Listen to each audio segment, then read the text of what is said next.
ನಮಸ್ಕಾರ. ಕರ್ನಾಟಕ ಪರೀಕ್ಷಾ ಪ್ರಾಧಿಕಾರದ ನೇರ ಫೋನ್ ಇನ್ ಕಾರ್ಯಕ್ರಮ ಕೆಇಎ ನಿಮ್ಮೊಂದಿಗೆ ವಿಶೇಷ ಫೋನ್ ಇನ್ ಕಾರ್ಯಕ್ರಮಕ್ಕೆ ನಿಮ್ಗೆಲ್ಲರಿಗೂ ಪ್ರೀತಿಪೂರ್ವಕ ಸ್ವಾಗತ. ಕೆಇಎ ಇಡೀ ದೇಶದಲ್ಲಿ ತನ್ನದೇ ಆದಂತಹ ಹೆಗ್ಗುರುತುಗಳನ್ನು ಮೂಡಿಸಿ ಸಾಕ್ತಾ ಇದೆ. ಇಲ್ಲಿ ನಡೀತಾ ಇರುವಂತಹ ಚಟುವಟಿಕೆಗಳು, ಇಲ್ಲಿ ಅಳವಡಿಸಿರುವಂತಹ ತಂತ್ರಜ್ಞಾನ ಆಧಾರಿತ ಉಪಕ್ರಮಗಳು ಇಡೀ ದೇಶಕ್ಕೆ ಮಾದರಿಯಾಗಿವೆ. ಹಲವು ರಾಜ್ಯಗಳು ಇಲ್ಲಿನ ಒಂದು ವೈಶಿಷ್ಟ್ಯತೆಯನ್ನು ಅಧ್ಯಯನ ಮಾಡಿ ಅಳವಡಿಸಿಕೊಂಡಿರುವಂತಹ ನಿದರ್ಶನ ನಮ್ಮ ಮುಂದಿದೆ.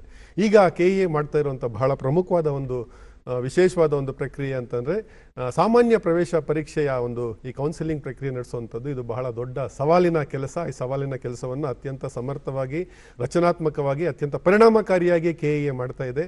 ಇದರ ಈ ಬಾರಿಯ ವೈಶಿಷ್ಟ್ಯತೆ ಏನು, ಕೆಇಎ ಯಾವ ರೀತಿ ವಿದ್ಯಾರ್ಥಿಗಳಿಗೆ ವೃತ್ತಿಪರ ಶೈಕ್ಷಣಿಕ ಕೋರ್ಸ್ಗಳೆಲ್ಲ ಅವಕಾಶ ಕಲ್ಪಿಸ್ತಾ ಇದೆ ಅನ್ನೋ ವಿಚಾರದ ಬಗ್ಗೆ ನಮ್ಮ ಜೊತೆ ಚರ್ಚೆ ಮಾಡಲಿಕ್ಕೆ ನಮ್ಮ ನೇರ ಫೋನ್ ಇನ್ ಕಾರ್ಯಕ್ರಮದ ಪ್ರಾಯೋಜಿತ ಕಾರ್ಯಕ್ರಮದಲ್ಲಿ ನಮ್ಮೊಂದಿಗೆ ಪಾಲ್ಗೊಂಡಿದ್ದಾರೆ ಕರ್ನಾಟಕ ಪರೀಕ್ಷಾ ಪ್ರಾಧಿಕಾರದ ಕಾರ್ಯನಿರ್ವಾಹಕ ನಿರ್ದೇಶಕರಾದಂಥ ಎಚ್ ಪ್ರಸನ್ನ ಅವರು. ಸರ್, ಕಾರ್ಯಕ್ರಮಕ್ಕೆ ನಿಮಗೆ ಆತ್ಮೀಯ ಸ್ವಾಗತ.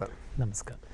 ಇದು ಬಹಳ ವಿಶೇಷವಾದಂಥ ಒಂದು ಸವಾಲಿನ ಸಂದರ್ಭ. ಪ್ರತಿ ಬಾರಿನೂ ಕೂಡ ಪರೀಕ್ಷೆ ಅಂತ ಅಂದಾಗ ಒಂದು ಸವಾಲು ಎದುರಾಗೋದು, ಆ ಪರೀಕ್ಷೆ ನಂತರ ಒಂದು ಕೌನ್ಸಿಲಿಂಗ್ ಪ್ರಕ್ರಿಯೆ ನಡೆಸುವಂಥದ್ದು ಕೂಡ ಬಹಳ ವಿಶೇಷವಾದಂಥ ಒಂದು ಸವಾಲಿನ ಕೆಲಸ. ಸರ್, ಈ ಬಾರಿಯ ವೈಶಿಷ್ಟ್ಯತೆ ಏನು? ಕೆಇಎ ಯಾವ ಒಂದು ವಿಶೇಷ ಉಪಕ್ರಮಗಳನ್ನು ಈ ಬಾರಿ ಒಂದು ಕೌನ್ಸಿಲಿಂಗ್ ಪ್ರಕ್ರಿಯೆಗೆ, ವೃತ್ತಿಪರ ಶೈಕ್ಷಣಿಕ ಕೋರ್ಸ್ಗಳ ಒಂದು ಹಂಚಿಕೆಯಲ್ಲಿ ಯಾವ ರೀತಿ ಅನುಸರಿಸ್ತಾ ಇದೆ ಅಂತ? ವಿಶೇಷವಾಗಿ ಕರ್ನಾಟಕ ಪರೀಕ್ಷಾ ಪ್ರಾಧಿಕಾರ ವಿವಿಧ ವೃತ್ತಿಪರ ಕೋರ್ಸುಗಳಿಗೆ ಸೀಟು ಹಂಚಿಕೆಯನ್ನು ಮಾಡುತ್ತೆ. ಈಗಾಗಲೇ ನಾವು CET ಪರೀಕ್ಷೆಯನ್ನು ನಡೆಸಿ ಫಲಿತಾಂಶವನ್ನು ಪ್ರಕಟ ಮಾಡಿದ್ದೀವಿ. ವಿದ್ಯಾರ್ಥಿಗಳು ತಾವು ಸಲ್ಲಿಸಿದಂತಹ ಅರ್ಜಿಯಲ್ಲಿ ಏನೆಲ್ಲ ಮೀಸಲಾತಿಗಳು, ಏನೆಲ್ಲ ಇನ್ಫಾರ್ಮೇಷನನ್ನು ಕೊಟ್ಟಿದ್ದಾರೆ ಅದರದ್ದು ವೆರಿಫಿಕೇಷನ್ ಸ್ಲಿಪ್ ಅಂತೇಳಿ, ಅಂದರೆ ಕೌನ್ಸಿಲಿಂಗ್ ಶುರುವಾಗೋದಕ್ಕಿಂತ ಪೂರ್ವದಲ್ಲಿ ಆ ವೆರಿಫಿಕೇಷನ್ ಸ್ಲಿಪ್ಪನ್ನು ಡೌನ್ಲೋಡ್ ಮಾಡ್ಕೊಳ್ಳುವಂಥ ಪ್ರಕ್ರಿಯೆ ಇರುತ್ತೆ. ಲಾಸ್ಟು ಮೂರು ದಿನಗಳಿಂದ ಆ ವೆರಿಫಿಕೇಷನ್ ಸ್ಲಿಪ್ಪನ್ನು ಡೌನ್ಲೋಡ್ ಮಾಡ್ಕೊಳ್ತಾ ಇದ್ದಾರೆ. ಆ ವೆರಿಫಿಕೇಷನ್ ಸ್ಲಿಪ್ಪು ಏನು ವಿಶೇಷತೆ ಅಂತಂದರೆ, ಈ 2 ವರ್ಷಕ್ಕಿಂತ ಮೊದಲು ವೆರಿಫಿಕೇಷನ್ ಸ್ಲಿಪ್ಪಲ್ಲಿ ಒಂದು ಸೀಕ್ರೆಟ್ ಕೀ, ಪಾಸ್ವರ್ಡ್, ಲಾಗಿನ್ ಎಲ್ಲ ಕೊಟ್ಟಿರ್ತಿದ್ರು. ಅದು ಇನ್ನು ಇಡೀ ಕೌನ್ಸಿಲಿಂಗ್ ಪ್ರಕ್ರಿಯೆಯಲ್ಲಿ ಸಿಸ್ಟಮ್ ಒಳಗಡೆ ಬರಬೇಕು ಅಂದರೆ ಅದು ಮಹತ್ವದ್ದಾಗಿತ್ತು. ಕಳೆದ ವರ್ಷದಿಂದ ನಾವು ಅದನ್ನು ಡಿಸ್ಕಂಟಿನ್ಯೂ ಮಾಡಿದ್ದೀವಿ. ವೆರಿಫಿಕೇಷನ್ ಸ್ಲಿಪ್ಪಲ್ಲಿ ಆ ಸೀಕ್ರೆಟ್ ಕೀ ಹೊರತುಪಡಿಸಿ ತಾವು ಅರ್ಜಿಯನ್ನು ಸಲ್ಲಿಸಿದಂತಹ ಸಂದರ್ಭದಲ್ಲಿ ತಾವು ನೀಡಿರುವಂತಹ ಎಲ್ಲ ಮಾಹಿತಿ ಅದರಲ್ಲಿರುತ್ತೆ. ಅದು ಏನು ಇಂಪಾರ್ಟೆಂಟ್ ಆಗುತ್ತೆ ಅಂತಂದರೆ, ಉದಾಹರಣೆಗೆ ನಾವು ಕೌನ್ಸಿಲಿಂಗ್ ಆಪ್ಷನ್ ಎಂಟ್ರಿ ನಂತರ ಸೀಟ್ ಅಲಾಟ್ ಮಾಡಬೇಕು ಅಂತಂದರೆ ತಾವು ಏನೆಲ್ಲ, ಉದಾಹರಣೆಗೆ ಕ್ಯಾಸ್ಟು, SC ST OBC ಸರ್ಟಿಫಿಕೇಟ್ನ ಕೊಟ್ಟಿರ್ತೀರಾ, ಕನ್ನಡ ಮೀಡಿಯಮ್ಮು, ರೂರಲ್ ಹಾಕಿರ್ತೀರಾ. ಮೆಡಿಕಲ್ ಸೀಟನ್ನು ತೆಗೆದುಕೊಳ್ಳುವಂಥ ಸಂದರ್ಭದಲ್ಲಿ ಕರ್ನಾಟಕ ರಾಜ್ಯದಲ್ಲಿ ಲಿಂಗ್ವಿಸ್ಟಿಕ್ ಮೈನಾರಿಟಿ ಮೆಡಿಕಲ್ ಕಾಲೇಜಸ್ ಇದ್ದಾವೆ, ರಿಲಿಜಿಯಸ್ ಮೈನಾರಿಟಿ ಮೆಡಿಕಲ್ ಕಾಲೇಜಸ್ ಇದೆ. ಆ ಕಾಲೇಜ್ಗಳಲ್ಲಿ ನೀವು ಸೀಟ್ ಪಡಿಬೇಕು ಅಂತಂದರೆ ಲಿಂಗ್ವಿಸ್ಟಿಕ್ಕು ಮತ್ತು ರಿಲಿಜಿಯಸ್ ಮೈನಾರಿಟಿ ಸರ್ಟಿಫಿಕೇಟ್ನ ತಾವು ಅರ್ಜಿ ಸಲ್ಲಿಸುವಂಥ ಸಂದರ್ಭದಲ್ಲಿ ಹಾಕಿರಬೇಕು. ಅದು ವೆರಿಫಿಕೇಷನ್ ಆಗಿರಬೇಕು. ಇದೆಲ್ಲ ವೆರಿಫಿಕೇಷನ್ ಸ್ಲಿಪ್ಪಲ್ಲಿ ನಾವು ಡಿಸ್ಪ್ಲೇ ಮಾಡ್ತೀವಿ. ಹಾಗಾಗಿ ವಿದ್ಯಾರ್ಥಿಗಳು ವೆರಿಫಿಕೇಷನ್ ಸ್ಲಿಪ್ಪನ್ನು ಡೌನ್ಲೋಡ್ ಮಾಡ್ಕೊಂಡಂಥ ಸಂದರ್ಭದಲ್ಲಿ ತಾವು ನೀಡಿರುವಂತಹ ಮಾಹಿತಿ ಎಲ್ಲದೂ ಸರಿಯಾಗಿದೆಯಾ ಅನ್ನುವಂಥದ್ದನ್ನು ಅವ್ರು ನೋಡ್ಕೊಳ್ಬೇಕಾಗುತ್ತೆ. ಅದು ಸರಿ ಇಲ್ಲ ಅಂದರೆ ಏನು ಮಾಡಬೇಕು ಅಂತ ವಿದ್ಯಾರ್ಥಿಗಳ ಪ್ರಶ್ನೆ. ಈಗ ಉದಾಹರಣೆಗೆ ಕನ್ನಡ ಮೀಡಿಯಮ್ಮು, ರೂರಲ್ಗೆ ಸಂಬಂಧಪಟ್ಟಂತೆ, ಅಂದರೆ ಗ್ರಾಮೀಣ ಮೀಸಲಾತಿ ಕ್ಲೈಮ್ ಮಾಡಿರುವಂಥ ವಿದ್ಯಾರ್ಥಿಗಳು, ಕನ್ನಡ ಮೀಡಿಯಮ್ಮು ಅಲ್ಲಿ ಓದಿರುವಂಥದ್ದೊಂದು ಮೀಸಲಾತಿ ಕ್ಲೈಮ್ ಮಾಡಿರುವಂಥ ವಿದ್ಯಾರ್ಥಿಗಳು ತಮ್ಮ ಕಾಲೇಜಲ್ಲಿ ಮೂಲ ದಾಖಲೆಗಳನ್ನು ತೆಗೆದುಕೊಂಡೋಗಿ ವೆರಿಫಿಕೇಷನ್ ಮಾಡುವಂಥದ್ದಕ್ಕೆ ನಾವು ಹೇಳಿದ್ವಿ. ಅನ್ಫಾರ್ಚುನೇಟ್ಲಿ ಕೆಲವು ವಿದ್ಯಾರ್ಥಿಗಳು ಅದು ವೆರಿಫಿಕೇಷನ್ ಮಾಡಿಲ್ಲ. ಅರ್ಜಿಯಲ್ಲಿ ಎಸ್ ಅಂತಿದೆ, ಆದರೆ ಅವರು ವೆರಿಫಿಕೇಷನ್ ಮಾಡಿಸ್ಕೊಂಡಿಲ್ದಿರೋದ್ರಿಂದ ವೆರಿಫಿಕೇಷನ್ ಸ್ಲಿಪ್ಪಲ್ಲಿ ಅದು ನೋ ಅಂತ ಬಂದಿದೆ. ನಾಳೆ ಕನ್ನಡ ಮೀಡಿಯಂ ತಾವು ಓದಿದ್ರೂ ಸಹ, ಗ್ರಾಮೀಣ ಪ್ರದೇಶದಲ್ಲಿ ತಾವು ಓದಿದ್ರೂ ಸಹ, ಅರ್ಜಿಯಲ್ಲಿ ತಾವು ಹಾಕಿದ್ರೂ ಸಹ ವೆರಿಫಿಕೇಷನ್ ಮಾಡಿಸ್ಕೊಂಡಿಲ್ಲ ಅಂದರೆ, ಅಂದರೆ ನಮಗೆ ದಾಖಲೆನ ವೆರಿಫಿಕೇಷನ್ ಮಾಡಿಲ್ಲ ಅಂದರೆ, ನಾಳೆ ಕನ್ನಡ ಮೀಡಿಯಮ್ಮು ಮತ್ತು ರೂರಲ್ಲಿಗೆ ನಿಗದಿಯಾಗಿರುವಂತಹ ಸೀಟ್ಗಳನ್ನು ನಿಮಗೆ ಹಂಚಿಕೆ ಮಾಡಲ್ಲ. ಅದು ನಾಳೆ ನಿಮಗೆ ಸಮಸ್ಯೆ ಆಗುತ್ತೆ. ಅದು ದಯಮಾಡಿ ಕೆಲವು ವಿದ್ಯಾರ್ಥಿಗಳು, ನಮ್ಮ ಮಾಹಿತಿ ಪ್ರಕಾರ ಒಂದು 2,000 3 ಸಾವಿರದಷ್ಟು ವಿದ್ಯಾರ್ಥಿಗಳು ಪ್ರಾಪರಾಗಿ ವೆರಿಫಿಕೇಷನ್ ಮಾಡಿಸ್ಕೊಂಡಿಲ್ಲ ಅಂತ. ಅವ್ರು ಯಾರಾದ್ರೂ ತಾವು ವೆರಿಫಿಕೇಷನ್ ಸ್ಲಿಪ್ಪಲ್ಲಿ ನೋ ಅಂತ ಬಂದಿದ್ರೆ, ಆದರೆ ನಿಮ್ಮ ಹತ್ರ ಎಲ್ಲ ದಾಖಲೆಗಳಿತ್ತು ಕರೆಕ್ಟಾಗಿ ಅಂತಂದರೆ, ಈ ಹಿಂದೆ ತಮ್ಮ ಕಾಲೇಜಲ್ಲೇ ವೆರಿಫಿಕೇಷನ್ ಮಾಡೋದಕ್ಕೆ ಲಾಸ್ಟ್ 8 ತಿಂಗಳಿಂದ ಅವಕಾಶ ಕೊಟ್ಟಿದ್ವಿ. ತಾವು ಮಾಡ್ಕೊಂಡಿಲ್ಲ. ಬಟ್ ಈಗ ಲಾಸ್ಟ್ ಮೂಮೆಂಟಲ್ಲಿ ನಾವು ಕಾಲೇಜಲ್ಲಿ ಲಾಗಿನ್ ಕ್ಲೋಸ್ ಮಾಡಿದ್ದೀವಿ. ತಾವು ಅನಿವಾರ್ಯವಾಗಿ ಕೆಇಎ ಆಫೀಸಿಗೆ ಬಂದು ವೆರಿಫಿಕೇಷನ್ ಮಾಡಿಸ್ಕೊಳ್ಬೇಕಾಗತ್ತೆ. ಇದು ನಮ್ಮ ಕೌನ್ಸಿಲಿಂಗಲ್ಲಿ ಭಾಗವಹಿಸುವಂಥದ್ದು ಮೊದಲ ಸ್ಟೆಪ್. ಆ ವೆರಿಫಿಕೇಷನ್ ಸ್ಲಿಪ್ಪಲ್ಲಿ ತಮ್ಮ ರ್ಯಾಂಕ್ ಸಹ ಇರುತ್ತೆ. ಹಾಗಾಗಿ ಅದು ಬಹಳ ಇಂಪಾರ್ಟೆಂಟ್ ಆಗುತ್ತೆ. ತಾವು ಅವಾಗಲೇ ಕೇಳಿದ್ರಿ ಈ ವರ್ಷ ಏನು ವ್ಯವಸ್ಥೆಗಳನ್ನ ತಾವು ಮಾಡ್ಕೊಂಡಿದ್ದೀರಾ ಅಂತ ಅಂದ್ಕೊಂಡು, ನಾವು ಪಾರದರ್ಶಕವಾಗಿ ಸೀಟು ಹಂಚಿಕೆ ಮಾಡುವಂಥದ್ದಕ್ಕೆ ಸಾಕಷ್ಟು ವ್ಯವಸ್ಥೆಗಳನ್ನ ಕಳೆದ ವರ್ಷ ಇಂಟ್ರೊಡ್ಯೂಸ್ ಮಾಡಿದ್ವಿ, ಈ ವರ್ಷ ಅದನ್ನು ಕಂಟಿನ್ಯೂ ಮಾಡ್ತಾ ಇದ್ವಿ.